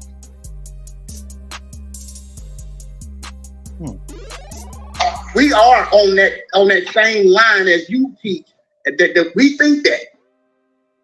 Not all Christians, brother, because every Sunday I get up, I talk about what we need to do as black people in our country, in our homes. It starts at home, and we know that the white man is the goddamn devil. And I do not play about that. So it's not all Christians, bro.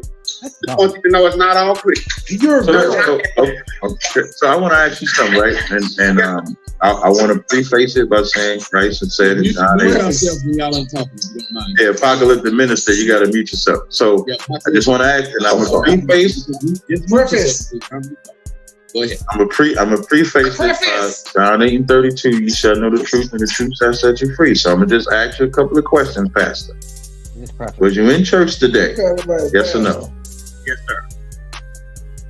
sir. Is the Lord's service to be done on Sunday or the Sabbath day? Yes or no? I think it should be on the Sabbath day.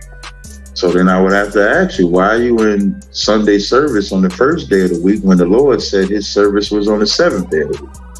I think the reason why we don't, the reason why I was there today, because I take advantage of any opportunity to speak the word of Christ, no matter when it is. Just like I don't do the Thanksgiving, I don't do Christmas either, but we know that this country has set aside those days to allow you to be off and gather with your family and take that time with your family. So if we're used to gathering on Sundays, then I'll gather on Sunday to speak the word on any day, Monday, Tuesday, Wednesday, or Thursday.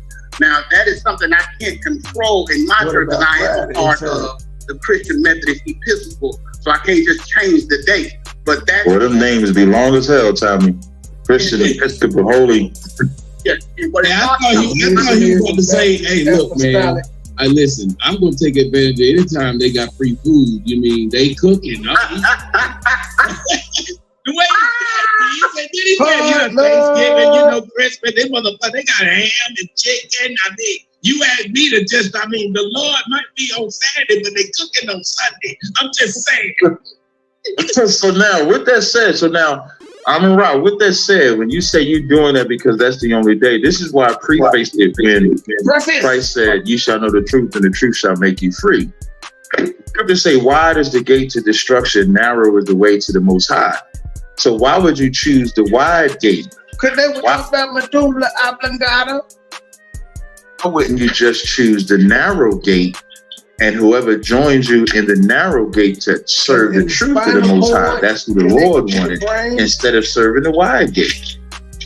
Because there is no worship, there is no scripture that say you're supposed to celebrate the death and resurrection of Jesus Christ every year in that fashion. You're supposed to celebrate it by doing what he did. But there is a Passover that you're supposed to keep every year. You're right. And see, today's sermon was not about Easter at all, because no Easter is straight from hell. We know that. Before you go, and I'm only interrupting you so you can properly answer me. Yes, sir. Here's what you're doing. You want to be the church that's different than every other church. But when you think about what you're doing it on the same day that every other church is doing. Just because your sermon is different, your worship is the same. You'll know how you serve the Lord by your worship. And he took them time. So if you were truly worshiping God, like the scriptures say, you must worship God in spirit and in truth. So if you acknowledge that the Sabbath day is the seventh day, you should keep the Sabbath. And if only one brother comes in on that Sabbath, then that's the only one the Lord wanted you to have. But what it sounds like is you would rather have hundreds in your church. So you're going to do it on a day that the Lord said it was not the day. You got the floor, brother. Okay. So yeah, that's not the intention. But as I see to fuck your intention, nigga. That's what you did. If it's your church, you could have said, "Hey, we doing Easter on Saturday, not Sunday." That wasn't the intention. Yes, it was. And break off and do a little bit different. I'm going to take that opportunity, like Christ still did things on the Sabbath and Jesus fucking with his wife on the Sabbath. But I take the opportunity when the opportunity lends itself. So, like I said, I rock with you. I understand you. I will take that into consideration because, like I said, I respect you. But what I am doing, I just want you to know it's not all Christians that believe that way. I don't like, people just kind of put us all in one box. Because we're not. You'd be amazed at some of the, if we teach back the same as what you teach. And so, they're all talking about the same God. You still kind of conform when the whole purpose of being, but you're a conformist when you say, "Hey, they would rather," because let me tell you, I found out today that I knew Chick-fil-A didn't open on Sunday, but I also noticed that they good. I got them. Let me see how they look. So let me tell you what they did. They good, probably. You can take them off. Gino, you got to mute your mic, brother. Y'all gotta mute yourself. And then when you're ready to talk, you can talk. But when you're conforming, because if you look at what Honey Baked Ham and Chick-fil-A did, Honey Baked Ham and Chick-fil-A, they would make the most money if they were open on Sunday. But their principles was higher than their want to make money. So I would assume if people believed that the Sabbath day was on Sunday, they wouldn't just say, well, because everybody else do it on this day, I'll do it. Because then you'll run yourself the risk of, well, what are some other things that the popular people do that you'll be okay with? Like how the Pope is acknowledging gays and trans because it's popular enough and he don't want to go against the grain. Well, I don't think that's what God called his people to do. As a matter of fact, your job is to always go against the grain. You're supposed to be That's right. In the world. The Catholic Church has officially chose gays, the minority, over God. Yep. You're not supposed to make yourself of the world. That's just me. That's 1 John 2:15. What you said, it says, "Love not the world, neither the things in the world. Right. That's what that scripture say. Let me just read the rest of it, because Tommy, one thing, if y'all don't know, Tommy like them scriptures to be read. So this is the rest of it. It says, if any man love the world, the love of the Father is not in him.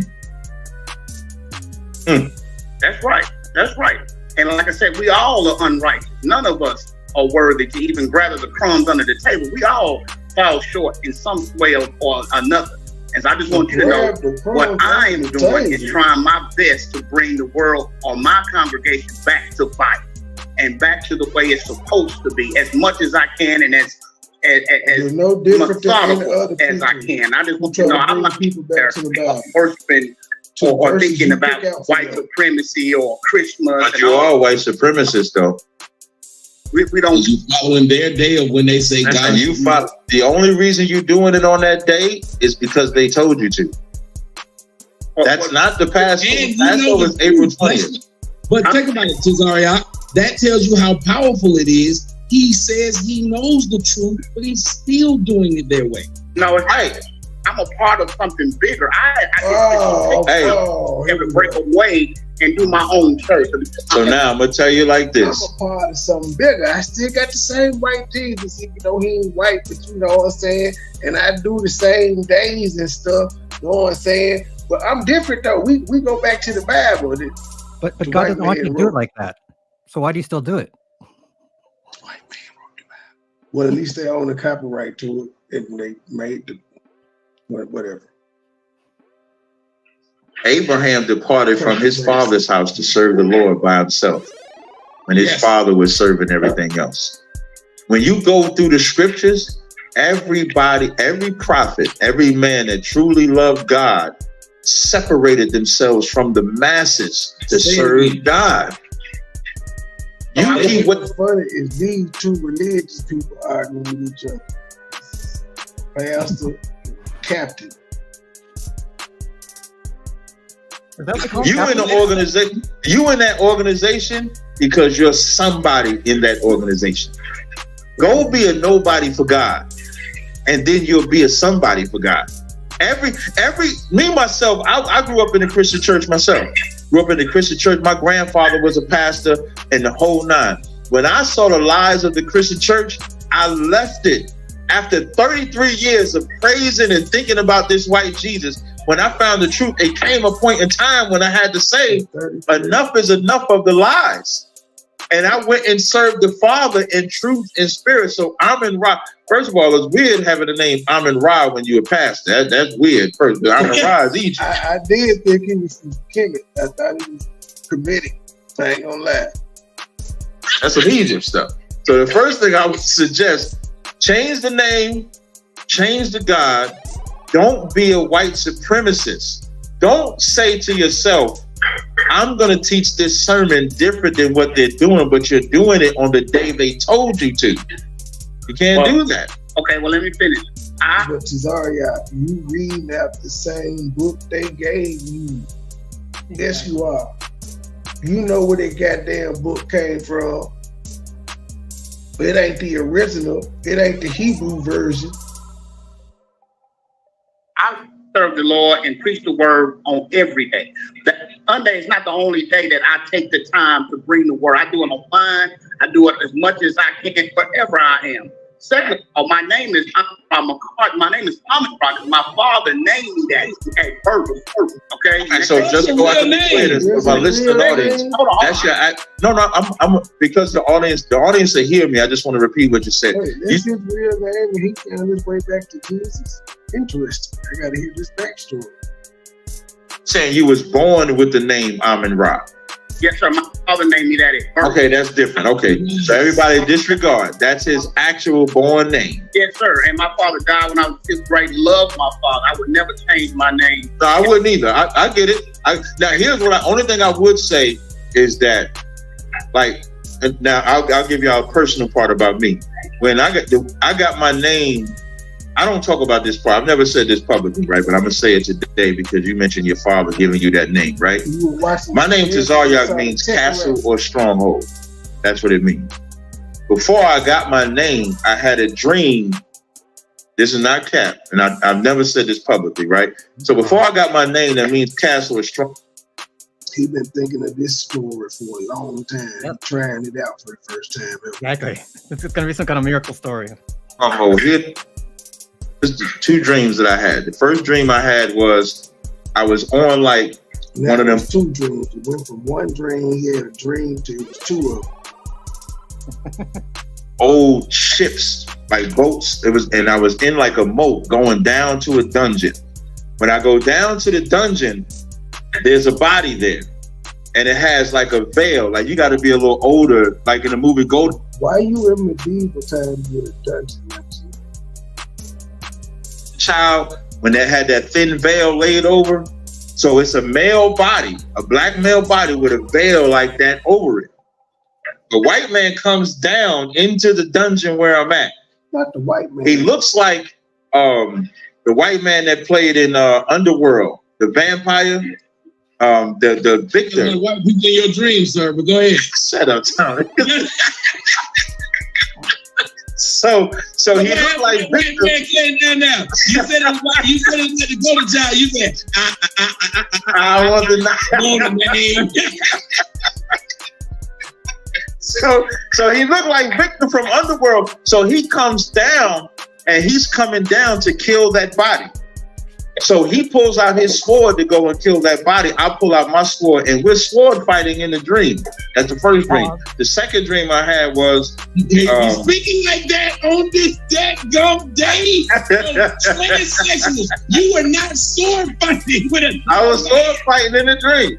Sword fighting to defending the body of Christ. And then the second dream I had, my father rises up out of nowhere. And he says, "Are you ready?" And I said, "Ready for what?" And he said, "You know." And he anointed me in the dream. And then I got my name after I had those 2 dreams. So what I'm saying is there'll come a day, Amin-Ra, where you will be blessed with a different name. But you're not going to get that name if you don't separate from that wide gate. You got the floor, brother. And we got other people that's on here that want to talk to. Yes. I was just actually told the same thing. You said that God gave people a new name when they came. Exactly. Always. He always gave them a name. But if you think about it, holding on to your name is still holding on to the word. So that's why when they asked Jesus, what did Jesus say when they said, "Jesus, your mother is out there"? And he said, "And your mother, your family is out there." He said, "My mother is and my family is here. It is the people who follow Christ." These people were just born. I was born into these people. The people who are really my family are these people who believe what I believe in or are after what I'm after. And that's a very difficult thing to say. And your mama is in earshot can hear this. So your mama had to understand, hey, the body of the body of the Lord, the service of my Father is the most important, paramount, nothing else. It's hard to get to that place because you're usually by yourself when you do. I appreciate it. Like I said, I appreciate it, brothers. Continue to pray for me as I continue on my journey to do all things right and exact as the scriptures say. There's no brother, they're not gonna remember you once you leave the panel. There's no white. They're not gonna remember you. Exactly. I promise you, they're not. I've already forgot his name. Supremacy in my heart. I teach with the very veil of my fiber to make sure that my people understand what this world is really about and what this word is really about. And I appreciate the time on the panel. But he didn't tell us what his church's message is. He didn't tell us at all. Perfect opportunity to tell. He didn't do it. He was on the defense the whole time. It's different. Hey, no sweat, brother. Take care. Hold on. Hey, he took the correction, actually. He took it real good. And Tommy, what you highlighted earlier when the other brother, what's beautiful about what's taking place is that all black people want to be is heard. You in an environment, listen, man, they tell you, listen, they used to say, man, you go on Tommy's show, he ain't gonna let you talk. And I said, well, that can't be, that got to be a lie. Got to be. Because we talk. And like I said, me and Tommy probably talk once a week verbally. Everything else is text. Everything else is text. Even before we get on the show, what's the title? Okay, good. And now we just sitting and then we just popping up live, just doing it live. And so what's happening is that as long as you allow people to talk, it'll be solid. It's only when you allow people not to talk, then they want to be heard. Then of course, there's an issue there. All right. Hey, where does this go? Man, what happened? I was mad. Tinsley, come on back. I think they may be having some problems because I see them falling off. Yeah, the sister comes back. I know. Yeah, and I know Apocalyptic is on here, but I wanted to give the sister. Listen, we want to hear from the sisters. Come on up here. Right. Well, she ain't here. Yeah, we don't want a whole show full of sword fighting. Yeah, Apocalyptic, you got just. Hello, good evening. I'm sorry. Hey, sis. Well, you went off here, gentlemen, and let the sister speak. There you go. Let the sister speak. Go on, Tinsley. What's up, sis? First, I wanted to say hi to Tommy. Love seeing you. But Okay. But I wanted to talk to you, Elder. Yeah, Tommy, I love you.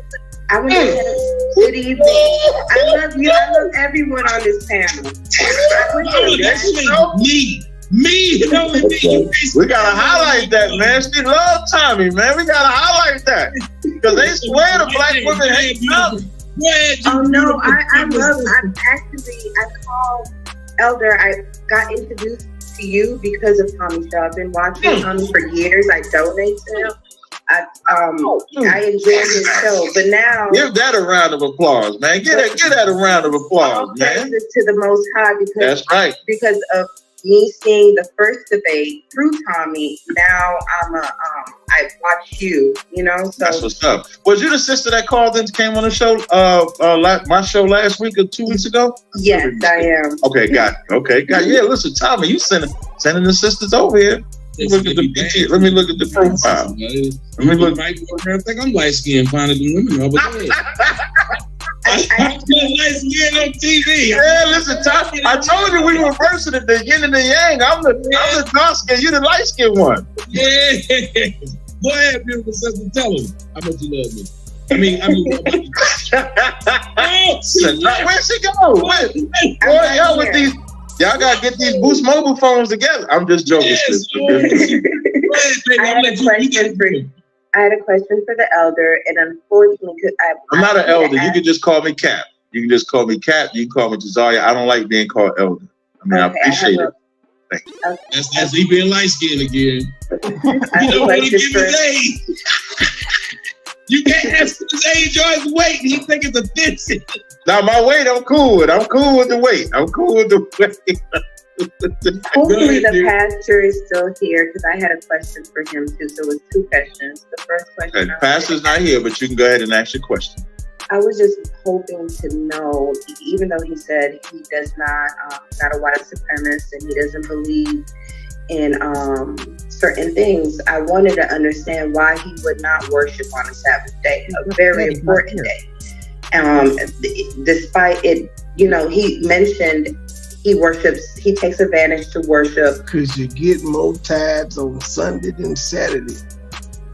The Most High any day, but my concern is that one day is so important, especially for us, especially honoring the Most High God. So I just wanted to understand his mind frame, to understand where his mind was coming from. And my second question then was, is he doing this for money that he receives from the government as a Christian pastor? I wanted to know if any of those myths that I've been taught were true, and if he's actually receiving any kind of money, and that's why he's pushing false knowledge to our people. Okay. I think Tommy answered that question better when he said, wide is the gate. And I think that's where a lot of us fail. But he's not here to answer the other part of the question, sister. Did you have something for Tommy or myself? You want to keep telling Tommy how much you love him, Oh, goodness. I actually have a question for you. Okay, what's up? Happy that Tommy's here and I'm seeing y'all. It's a beautiful thing. But I do have a question for you. Okay, what's up? Why do you believe in polygamy? That's the only thing that my mouth dropped when I ended the last debate. Right. Twice at first I thought it was a joke, but then I'm like, I think he's serious about having more than one wife. And dead ass serious. I'm dead serious. Because it says it in the Bible. That's why. You said what happened when you heard it? You said what happened? It broke my heart because I was thinking. You said something else happened. You said something else happened. I don't know what I just said. What did I say? I thought I This is a mouth drop. This is a mouth drop. You see, I expect You know what that sound like, Tommy? It almost sound like she was about to be on the team. It sounded like she was trying to get on the team, Tommy. And she found out she got the joke. Listen, hey, Tommy, she thought she was gonna be the only player. Then she found out she might be the sixth man, and she was. No, but I know you're a very righteous man. I know. Definitely righteous. Definitely and that righteous. you fear the Most High. And I just wanted biblical scriptures to back this up, because I don't understand why you would promote something like this, especially to our brother Tommy and other young men. And then if you are going to pull up scriptures that I think you may, can you equate it to regular men right now in this time? Just to teach me, maybe my ears are open, but that was just, I just wanted to know about that. Thank you. I'm sorry for breaking your heart. It sounds like through Tommy, you thought you were going to be a part of Captain Josiah. That's just what it sounds like, right? I'm sorry for breaking your heart. I'm sorry for your mouth dropping. But if you get over that, it's going to stop. But let me get back to being serious. I'm just teasing, sis. I'm just teasing. So now, biblically speaking, well, first of all, I don't teach that men should get more than one wife. I think it's important, right? Because every man is not fit to handle one woman, because they don't know what the value it is. Because when you sleep with the woman, that's your woman forever. You can't sleep with her and throw her away. We are taught in today's society that you're not married until you get a piece of paper. That's what we're taught. But the most valuable thing that you can give to your opposite sex is your body. So that's the first thing that we teach. So you have to be taught properly. As far as polygamy, you don't find the word polygamy in the Bible, but you find that men had more than one wife in the Bible, period. The 12 tribes of Israel was mothered by 4 women from one man. Jacob had 4 wives to bring together the 12 tribes of Israel. Jesus Christ himself, this is what Christ said was the kingdom of heaven. That's what I'm going to read. This is Matthew 25:1.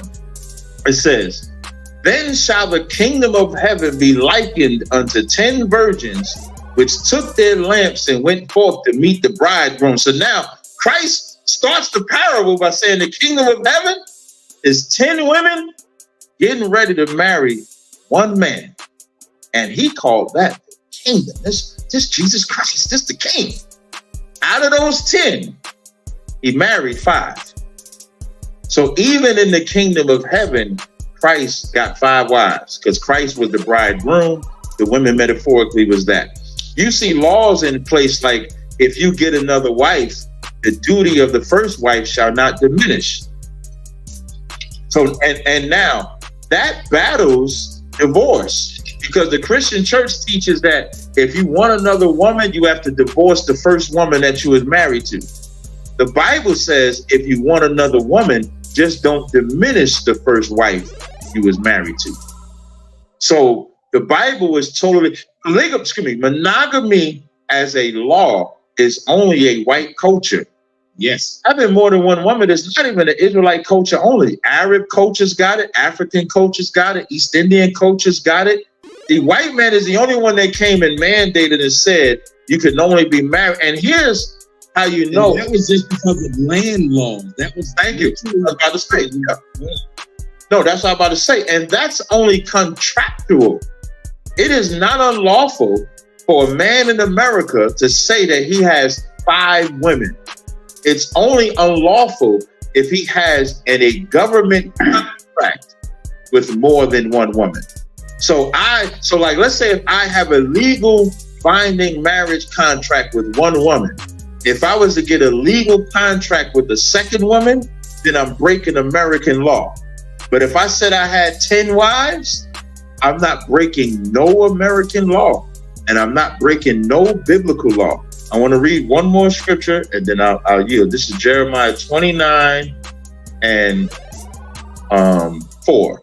It says, thus saith the Lord of hosts, the God of Israel, unto all that are carried away captives, whom I have caused to be carried away to Jerusalem unto Babylon. Build ye houses and dwell in them, and plant gardens and eat the fruit of them. Verse 6, take ye wives. Don't say take you a wife. Folklore. It says take ye wives. So there's nowhere in the scripture that mandates you have to have one wife or 10. The scriptures say don't multiply wives to yourselves that it turn your heart away from the Lord. You can have one wife and it turn your heart away from God. You can read in the book of Ezekiel, the Lord gave Ezekiel's wife a stroke. He had one wife and gave his one wife a stroke because he loved that wife more than he loved God. So sis, we don't teach that a man, and the reason why I like that you asked that question, because a lot of men become quote unquote Israelites because they think it's about having more than one wife. And that's the type of man you should avoid. If that man is not trying to keep you and be with you forever, don't be with him. But it is not unlawful, sis. I'm done. Thank you so much. I want to know how you think. I want to know if he see, light skinned man can tell you got to share. I'm dark skinned. I'm lucky enough to get one. Man, drop it 2 times again. Drop it. So what did you think of what he said? Because I'm 100% in agreement with everything he said. What you think, Hensley? What's up, Hensley? I mean, I'm just good. It's from the Bible. I'm just going to pray on it. I know I love God. I want to honor him. And hey, are you married, sis? Are you married? No. And I don't have any feedback on it. I'm happy that you shared, and I'll just, maybe my spirit, hopefully God will like. If you got any questions, you can always contact me, sis, if you got any questions. Thank you so much. And I can help you out, Tinsley, because all you, you said you're going to pray, so just come through and I counsel people. So just get on your knees. Why you so awful? And then, don't let him rub off on you. Don't let him rub. Because Tommy's no, but seriously, you need to get your head out of Tommy, wow. Can't have any conversation with you guys. I hope you. She did say she liked to pray, though, Tommy. She did say she liked to pray. Yeah, she said she liked to pray 4-5 times a day. Call yourself on your knees. I'm about to drop the call. Have a good night, guys. Take care. All right, Thank sis, you take so it easy. much. But I was serious, though. If you have questions, sis, you can always come. I'm on Instagram, Facebook. So if you got any questions, you can just ask. Thank you. And I'm about to hit your Cash App now. It's under his. Thank you, sis. Thank you. I appreciate it. There you go, man. Make sure y'all hit Tommy's Cash App. Y'all see his Cash App. $, TJ Sotomayor. Y'all see my Cash App. $, Cesario. Make sure y'all hit that Cash App. Look, I always say this. I get enough just the fact of love from the people that my brother's way. I gotta say, you have not had to be as gracious as you have been. You have been. I want to tell you from brother to brother. I 1,000% appreciate it because you didn't come in with preconceived notions of what somebody else told you about me. Right. You talk to me yourself and let yourself get an idea of who I was. And that definitely. I mean, let me tell you what I loved about it. And because I always say, like, because I'm vilified so much. Listen, I had a brother talk. You know that leather vest I wore the first time we had when you said I had my whole garb on? I had a brother mad because I had a leather vest on. So I'm used to getting vilified. And so I said to myself, man, let me talk to this brother. And I remember the first conversation we had, we talked about houses. We didn't even talk about what we was going to do on the live. We started talking about houses. I'm telling you how I just got my house. You telling me how you got the house. We had a whole brotherly type of and from that moment, I said, this nigga is not what they say he is. Yep. You know what I'm saying? And I think that's what makes us supposed to talk about. That was cool. We didn't talk about we were talking about show and ended up just talking about regular dude shit. Regular dude shit. Damn, they're like brothers that was like cool. Maybe like we grew up together as kids and they got separated and then got reunited. So now we updating each other. Yeah, I got this house I'm doing down here. I got my basement like that. We talking like that. Yep. You know what I mean? So I was the same exact way, man. So I'm glad you said that because I feel the same exact way as far as being a brother. You know what I mean? So I appreciate that. I think apocalyptic is that. Which one is it's apocalyptic? It's apocalyptic, Gino, and then Thawar. That's the order. Apocalyptic, you got the floor. Yes, sir. What's going on, fellas? What'd you say now? I said you sounded clean too. You just got a delay. Dude. All right. That's what I was getting ready to ask, because the last time I thought I was probably a little bit too loud. No, you need to go. You solid. All right. Appreciate it. I want to say, first topic, I want to say to Cesaria, I actually watched your video, I think it was a few days ago, where you had a discussion with two guys on there, and it was just so much ignorance, and it's just good to see a show where us as Black people, we can get together and talk and actually and even have women in here and actually have a discussion without it being ignorant. It just don't make sense. But yeah, but my second topic is on the subject itself.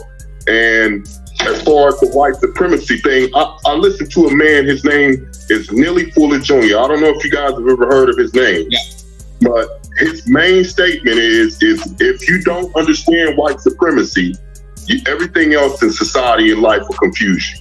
So, in my opinion, I think that would definitely apply to religion. But I don't necessarily believe that being a Hebrew Israelite or believing in the true Christ is a religion. I don't follow that ideology.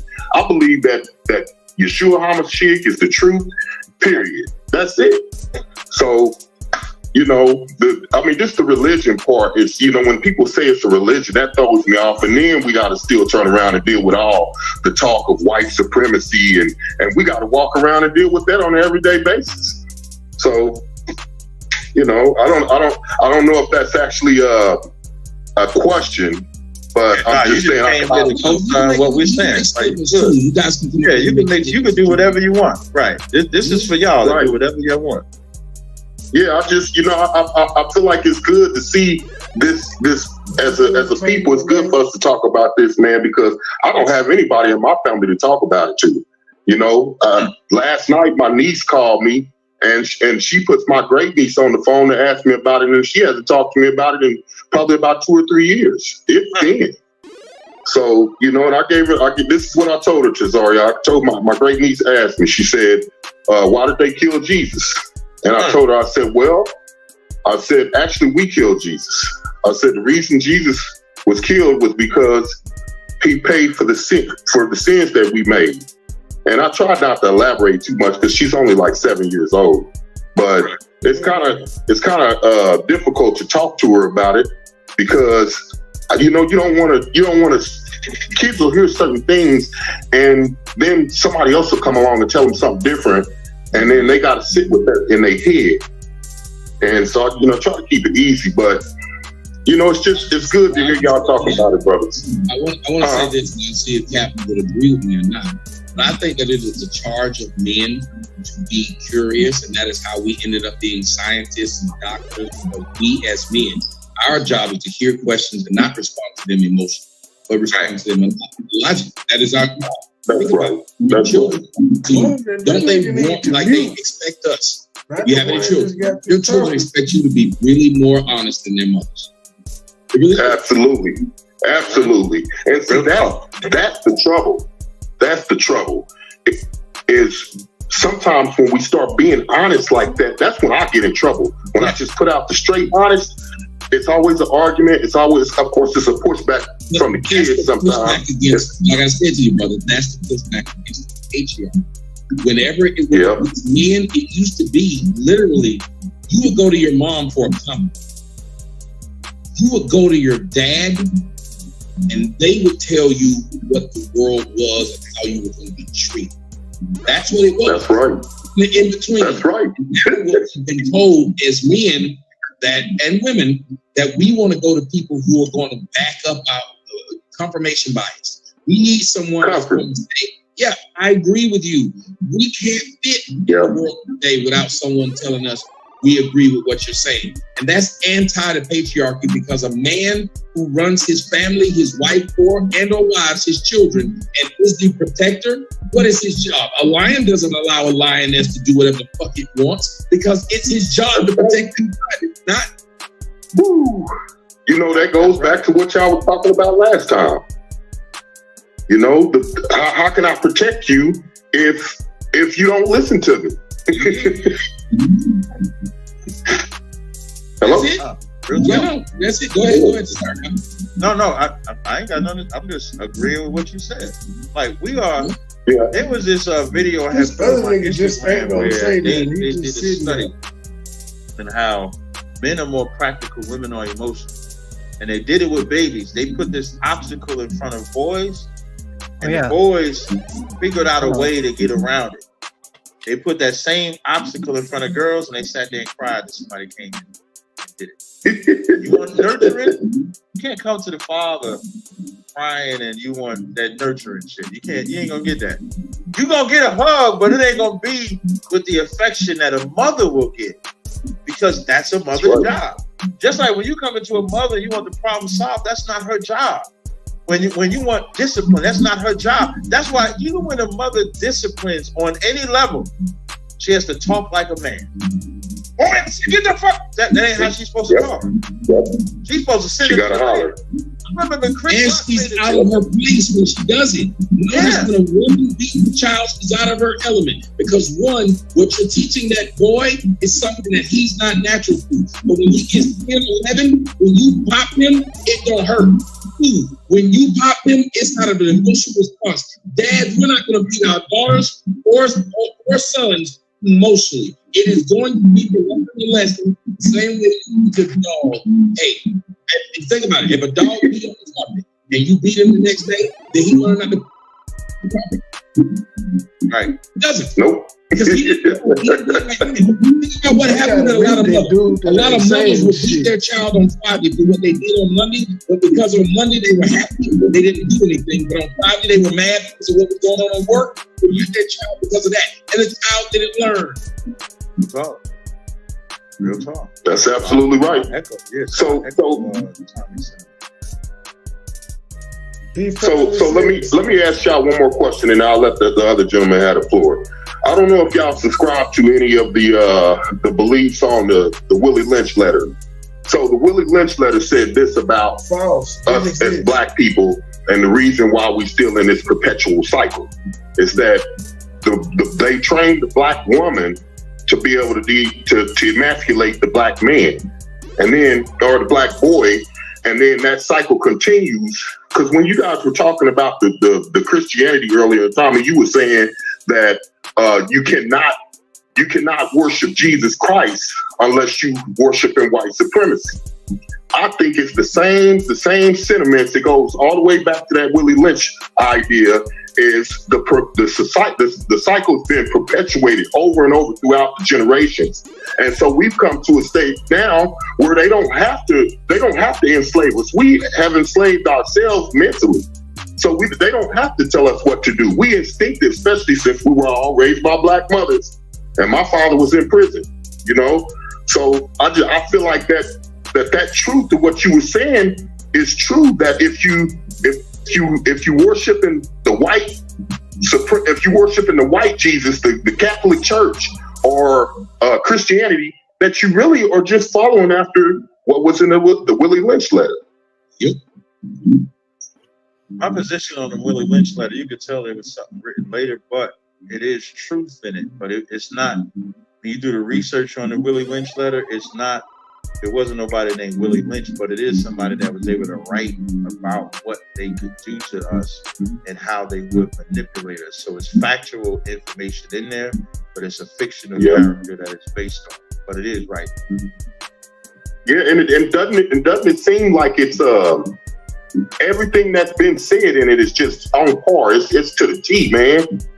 Psychology. When it says that we won't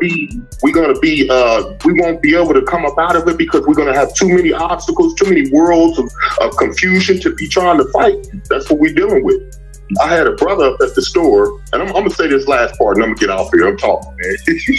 I had a brother up at the store, man, and I was talking to he's wanting to be an Israelite, so I was talking to him about his belief and telling him what I believe and who I follow, kind of giving him the ISUPK's information, and he said to me, he don't think that we have a chance, that we can't come up out of it because the white man has too much power, and they have overcome everything, and they just too powerful. And I told him, I probably sounded, it probably seemed like an insult the way I said it to him, but I told him straight up, I said, you sound like David's brothers and the Israelites, that they were scared of the Philistines. Like, we can't be afraid like that. We got to be able to stand up to these people, but we got to be smart about it. What's going on over there, Cap? What's going on with your mic? It's doing something. That's apocalyptic. He came in and fucked up everything. Well, we're going to talk to you apocalyptic for a second. Why'd you get back on? Because they were saying the same thing on my side, that you was low. And then your side was saying I was low. Oh, really? The apocalyptic came in and bought the apocalyptic mic killer. That's what he bought it in. Damn it. Hey, shalom, Cap. Hey, shalom. What's going on? Hey, it sounded like it was a tuba playing back there. It was man. You ain't hear that humming in the background, Tommy? Yeah, I heard it, but they sound like a motherfucker trying to like brainwash you. You know, when they on the top of they sound like. Topic last, but I wanted to just talk about earlier when you responded to the sister about polygamy, right? What I wanted to add was that in Rome, monogamy was the law. That was their way in ancient Rome. Was monogamy. And then I would have asked the sister, like, so how has monogamy been doing for Black people in America? Like, is it successful? Like, how successful is that? You know what I mean? That's heavy. Yeah, so that's what I wanted to get out about that sister. And with the brother that was just on, he was talking about the Willie Lynch letter. Part of the reason why I came into the truth, Cap, is because of the Willie Lynch letter. I had, in the world, I had an ex-girlfriend that emailed it to me, and I looked it over. I had never seen it before. And it started to make me question, why were Black people in the condition they were in? This is around 2009. And I started to question and say, he was saying some things that are true that's in there. And like you said, Cap, what I found is that Willie Lynch wasn't a real person. It can't be corroborated as a real person. Right. Yes, it was written after the fact. It was exactly. Yeah, it was written after the fact. George Lucas writing the prequel to Star Wars. Right. Star Wars end was already there, so he just wrote the beginning, but it wasn't written first. Exactly. And what the brother was saying, I'm going to help him out. In that letter, it was also saying that if nothing happens, it don't sound like you coming out your mic. It sound like you coming from something. Yeah, else. Out of the air. It sound like you might get your camera's mic or something, because you usually clearer than that. Okay. Give me 1 second. No problem. 1 second. It was how successful it's been. I do believe in asking that question. Whatever it is, someone that they do it, you should be able to ask them how successful that's been, and then we have to look at. And I'm going to throw this out there. I don't know if I'm wrong, but that's why I'm asking for your opinion. These women are willing to share baby daddy, but they ain't willing to get together and consolidate their homes. I think that's hard. I'm with you on that. Just that baby daddy you sharing, just stay with him. And he all y'all baby daddy, y'all his wives, he your husband, stay together, raise them kids together, and we'll be better. We'll be better for it. Like you leaving a man because he has another woman, and then you go get with another man, and then he has another woman. Like, what does that tell you? Either you have a problem picking, or you don't mind sharing. Thank you. You can't say you don't have a problem sharing when you know he got kids with somebody else, and you'll have his kid. Right. That doesn't make sense. If sharing was such a problem, you'd say, ain't a way in hell I'm going to be baby mama number 4. Right. Facts. That's facts. And then willing to fight this woman over him. This woman over, but y'all might as well just share. Yes, and I believe I'm like, look how much money we can save. And just be one family. It could just be one family. What I'm sounding like now. Oh, you sounding light skinned now. Look at you sounding light skinned. you was sounding hella dark earlier. This ain't Russell Wilson. This is Lamar Jackson. What the hell? No, crazy as if I could for the audience, can I just recap? Yeah, please. Let me just recap. So I want to speak to the monogamy when Cap was talking to the sister earlier. And what I wanted to add was that in ancient Rome, that was their law was monogamy.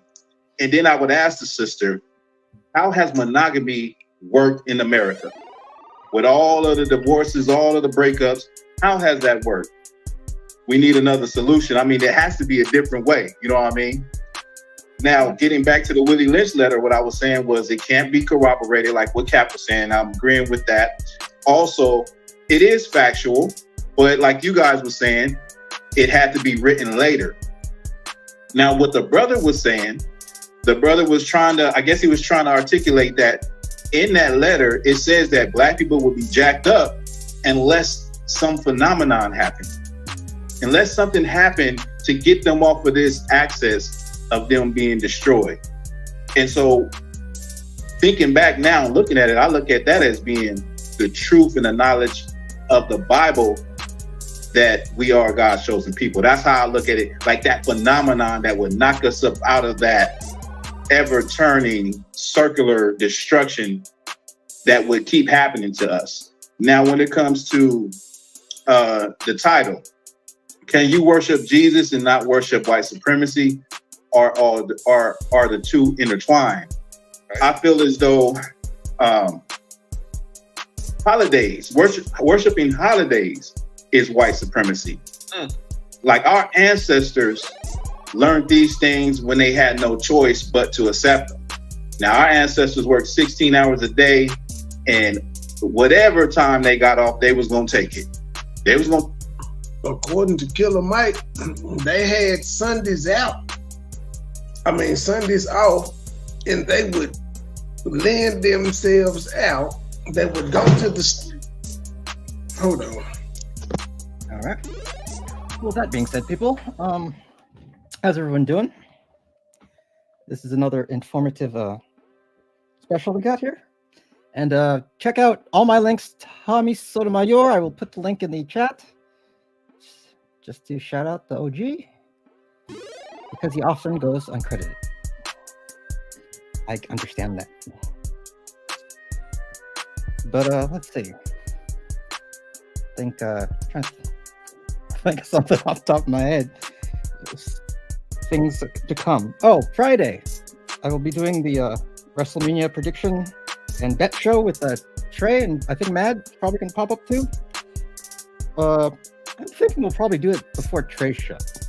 So we'll to be announced, but something on Friday. Look forward to watch it, and we'll have like 2 people show up. We'll see what happens. Take that time off. And so over time, I feel like it just became a tradition in our families, and it just got passed down. Now we have the Hold on, let me see if I can find this thing. It's very, very interesting. I heard today. I never heard this before. It should be in my shorts. 50 Cent, Carmelo. Yeah, look at this. Even in your suffering of hurt, on Sundays, slaves had the day off. They went to whoever owned them and said, look, I got Sundays off. I ain't really in the church. Slaves had Sundays off. Gabe, did you know slaves had a day off? No. Fun fact. I did not either. I'm going to skip that back. This Killer Mike now. He's a black historian. Of hurt. On Sundays, slaves had the day off. They went to whoever owned them and said, look, I got Sundays off. I ain't really in the church and singing.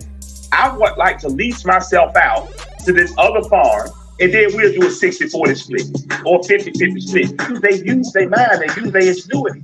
They rented themselves out, kept the money, split the money, and then after a certain taxes paid, now I bought my wife out. Now my wife will or rent herself out to sew. I've learned how to sew. It's all I've been doing since I was 5. Yeah, I did not know that slaves had a day off. I did not know this. Oh shit. Do you ever think that? Do you think there's ever been like a nice slave owner that just treated him good? I mean, they gave them Sundays off. Sounds pretty nice to me. You don't give slaves a day off. The fuck? Every day.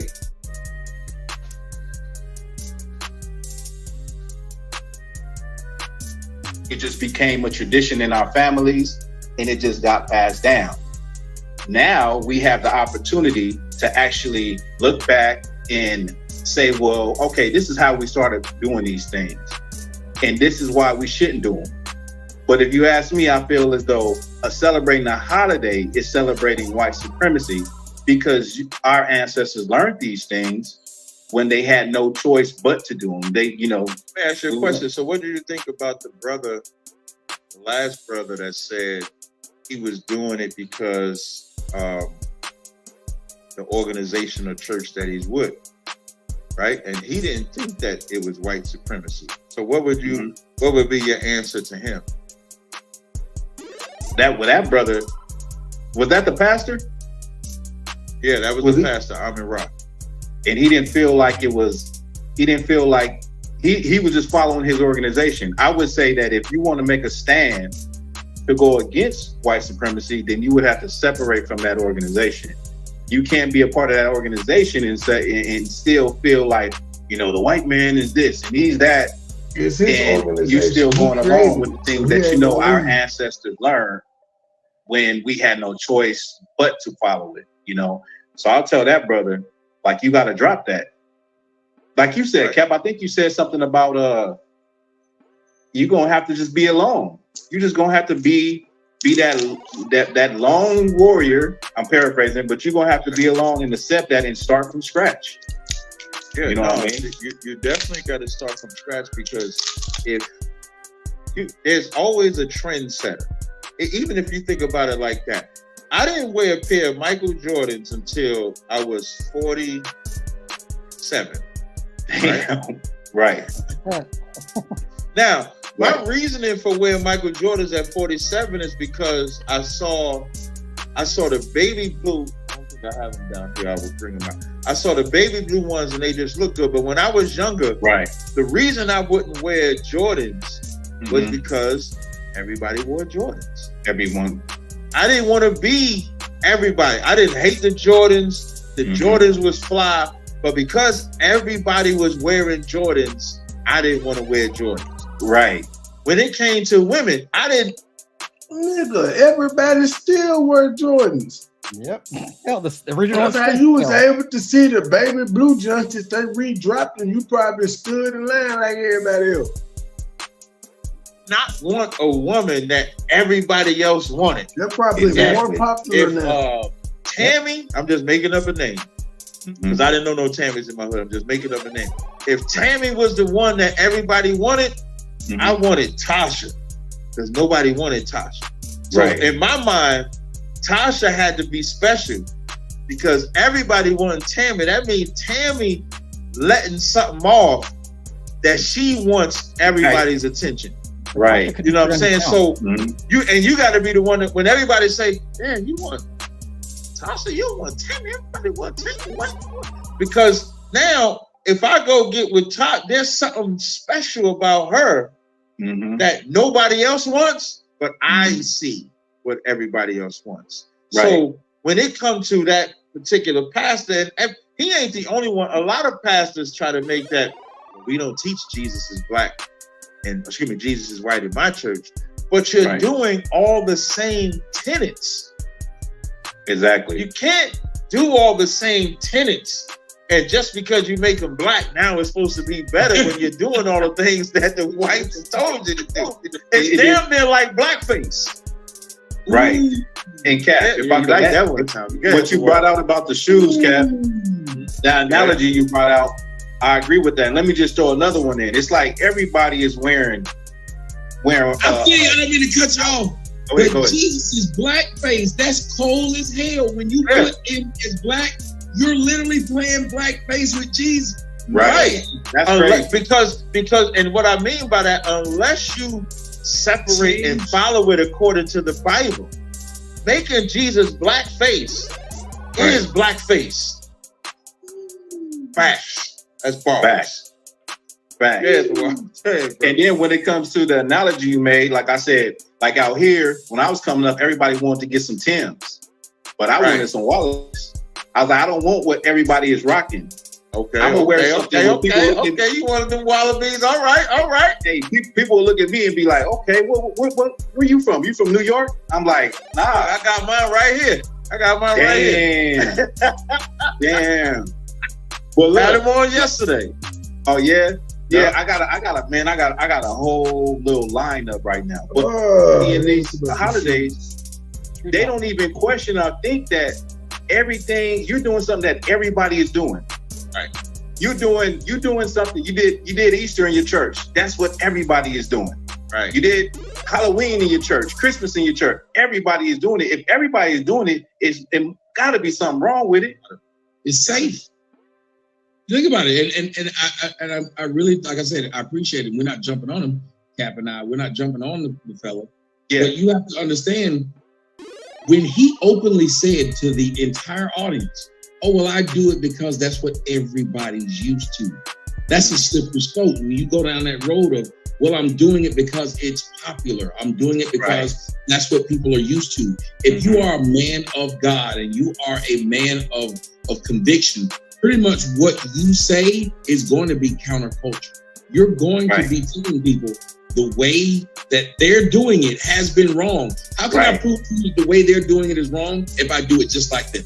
That's why I don't like, and I know this may be something that bothers you or Cap, I don't know. But that's why I don't like when they take the Christian music and make it sound just like the secular music. What the fuck is that? What you're doing is... Go ahead. It don't mean anything to us. Like, we look at it like it's worse than rap music, the gospel music, because it's not talking about the truth. It's not speaking the truth. It's sweet home Jesus and all of that crap. So they're not even singing about the truth. It's gospel music in blackface. You know what I'm saying? It literally is. I mean, we would rather listen to something that is speaking about the truth of what's inside the book than somebody just singing some serenade, you know. Yeah, but you black it up. You know, white people singing is boring. We black it up. So we black it up. That is just literally blackface. Right. It's what it is. Wow. That's right. Now, I take you said the gospel songs, and they're making the gospel songs sound like regular songs. What about when they take a regular song that's popping and just throw God's name in there and all of that? They be doing the most. Like Christian rock? Definitely. Hey, we got JD Smooth on here too. JD Smooth, you don't Oh man, Shalom, King, Most High Christ bless. Now I ain't no sister. My hair's longer than the average sister. Oh, okay, my bad. I say a 3 problem, but I don't have that problem. Hey, right in here, correct the time. Hold on. My bad, brother. Absolutely. Go ahead, Kings. Just a moment. My wife. He don't need no protective hairstyle. These women swab it down. They need to protect their hair from the world to see it. I told a woman, I said, hold up a minute. If I had you and a side bitch and I was always at the club with the side chick, I was always at the award show with the side chick, and I told the whole world I loved you, would you believe it?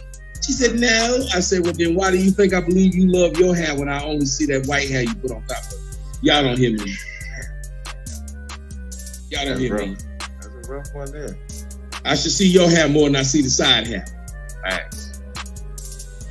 God, hey, one thing I would like to say to the sister though, and to the all sisters, and even just the regular Christians, you know, according to growing up in church, they said to be a Christian is to be Christ-like, right?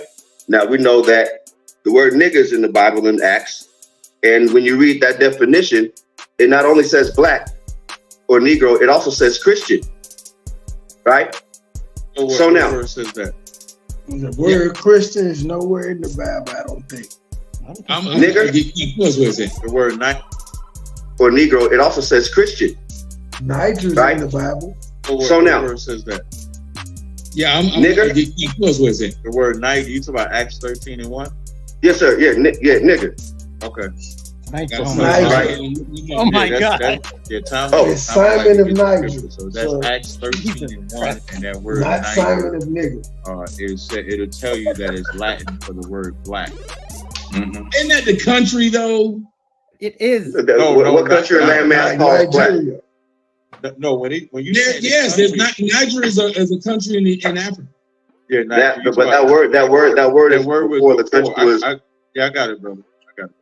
That word was for everybody from that country. I remember back in At the school. time you know, that you this- make Simon that- of Niger was Okay, from Niger, where a whole bunch of Nigers was at. Niger lovers. And that word Niger or that country Niger wasn't established yet. That is. So Niger just The country was established because he was Simon of Niger. it's just a Latin word that just means black. If I could, Cat. And yeah, go ahead, brother. In the Greek, it will be pronounced with a hard ER. Nigga. Yeah. Look at Tommy like that. You know, I'm not gonna let you say this to these people. I'm not gonna let you encourage these people. I'm not gonna let you encourage one of these white bitches to go. Come on. God. One of these white people beat up. They gonna say they heard you say it, bro. Well, guys, we've been saying it wrong the whole time. It's actually nigger. God. So look. So I said it to say this. Most Christians, they believe to be a Christian is to be Christ-like, to be a follower of Christ. Now, with that said, we know that Christ says, I do nothing that of my own, but that in which I've seen my Father do. And the church knows that, right? Well, we know according to the scriptures, after Solomon, Israel was broken up into two kingdoms, northern kingdom, southern kingdom. And God says in Jeremiah chapter 30, right? We're talking about the new covenant, that he's going to bring his two wives back. He said he's married to Israel, which is his two wives. Christ said the kingdom of heaven is likened unto 10 virgins. 5 was wise and ready, 5 was foolish and not ready. And when he came, he took 5. Yeah, Christ did not pick one out of the 5. He didn't pick the best one out of the 5. He took all 5. And when the other 5 came knocking, they just missed it. Christ was supposed to have 10. So if Christ has the 10 and God got the 2, that's the whole 12 tribes, but you want to limit me to 1. And also when they bring out, it's only supposed to be 1 man, 1 woman. When you go to Timothy, where a bishop or a deacon must be a husband of 1 wife. And then it says, whose children follow him with all gravity, right? And then it says, why? For if you don't have your own wife, if it says, for if you know not how to rule your own house, how can you run the house of God? So if you, that's the prerequisite for a bishop or to be a pastor. So if you go to the Christian church and say, how many pastors are out here without a wife? They shouldn't be according to scripture. You need at least to have 1, but having more than 1, they can never refute it because God says he has 2 wives. Christ was supposed to have 10, but he took 5. Let alone Isaiah 4:1 says 7 in that day. Yeah, and even if you think about what Jesus, it's all good. Jesus was against a couple of things. One, he was like, if you're really going to follow God, it's very difficult for a man to have a wife and still be a wife and family and follower of God, because a lot of that mission you're going to take on, when you Simon Peter type of God follower, you're going to have to follow it, and you can't really have that tie to the world. And sometimes that marriage is a tie to the world, which would stop you from doing that which would make you leave the world. Right. It's damn near like when you marry, right? A good cop has been divorced like 3 or 4 times, like a real good like cop. Why? Yep. Because as a cop, he's always on the job. He's married to that job. Amen. So as a priest, or if you serving the Most High, if that wife don't understand that, that's why that's hard. And that's why Christ made this thing. Yeah, it will that wife and that family can keep you from God. That's right. Because if you marry the wrong woman, because It's all about what you choose too. And you know, if you marrying that woman for her body, you done seen that woman tail and said that tail, you think you're gonna correct her with your rod, and that ain't gonna work all the time. And you choose that woman for that, and you wonder why she's saying, why you ain't celebrating this? Why you ain't? And you think, I told you this is what I teach, but you chose wrong. It's hard to correct the conscious stripper. Yeah. Is that right? It's hard to correct the conscious stripper. Watch this though. But when we're dealing with our sisters, especially the majority of our sisters are on Christianity or have been in some point in time of their life, like all our people. Everybody quotes John 3:16 for gospel of the world. I like to tell them we need to go to the original 3:16. Genesis 3:16. Like when the fall happened, if we noticed when Eve ate, nothing happened. She didn't know she was naked. She still had a covering, which was Adam, because God told Adam not to eat. She told the serpent that God we did, but we never seen the Most High say anything to Eve at all prior to that, right? So she had to learn that from her husband. But when she gave to her husband and then he ate, then the covering was gone because he was in disobedience. And that's brought back earlier when it was 1 Corinthians, right? Chapter 11. But at the end of the day, I said that to say this. When it said that the woman's desire shall be for thy husband and he shall rule over thee, that's something that our forefathers and foremothers weren't able to implement throughout slavery, let alone now we used to die if we learned to read, let alone read the Bible from slavery, right? But now we have it willingly and at our access at all times. And if we read it just for our historical purposes, or even if you was a Christian, you can't go against the Bible, especially the women. You might want to be mad, but God's the same yesterday, today, forever. He changed not. He said he exalts his word above his name. So therefore, heaven and earth shall pass away, and his words remain the same. Say this. God said Genesis 3:16 that a woman's desire is going to be her husband, and that man is going to rule over you. That's in all things. That's backed up in the New Testament when it says, "Wives, submit yourselves unto your husbands as unto the Lord," as if Christ told you to do it. That's in all things. All things. So Exodus 21:7, when it says, First Timothy says, if a man take him another wife, food, raiment, and do the marriage shall not diminish. That's his choice. It didn't say she had input. But bro, the women just gonna tell you that's the Old Testament, bro.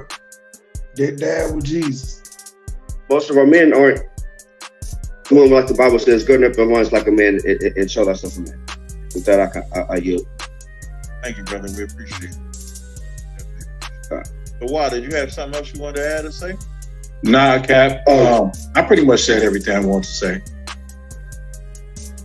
You got anybody else timing in there? No, there's Jabril, but Jabril says their device is not connected. I know a couple of people were trying to come up, but then they got dropped down. I forgot the brother that was up here earlier. He keeps coming up. Oh, never mind. I see it. I needed to pin the link back up. Yeah, I put it in there because I said I had changed the link to. Yeah. So sorry, shameless plug. Everybody, please go support my brother Captain Tazariak's body butters and his fragrances. Please support my brother. And now on Etsy and Amazon. That's right. Y'all see how brothers do? Y'all see what brothers do? Seriously, you got a brother that's telling, hey, support that brother. We ain't got nobody here talking about some no D-ride and no stupid stuff like that. Right. Brothers supporting brothers, and that's how it's supposed to be. Hell, I take joy in making sure that my brother does well. I don't know about anybody else, but I take joy in that. My brother would be like, I used to play basketball with Alex and Iverson. I'm going to taught him that crossover, you know what I'm saying? That's right. I told Michael Vick, stop throwing it with your right hand, nigga, throw it with your left, and then next thing you know, we might be.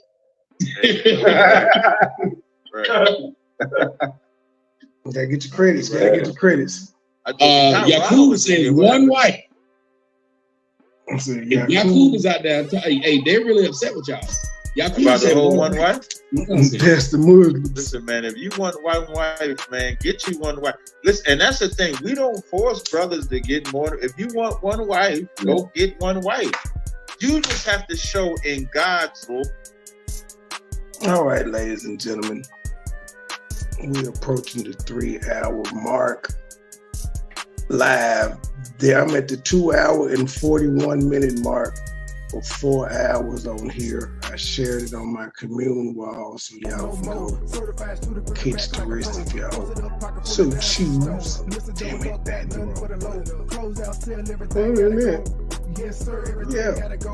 yeah. Got anything, Gabe? Nope. Well, Friday, the WrestleMania show, but it will time to be announced. I already said that during the when you were out for a second. All right. We out. Later.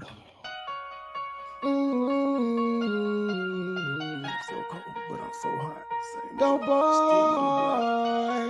Up in the trap, I'm dope boy. With them knives. The game so cold, but I'm so hot.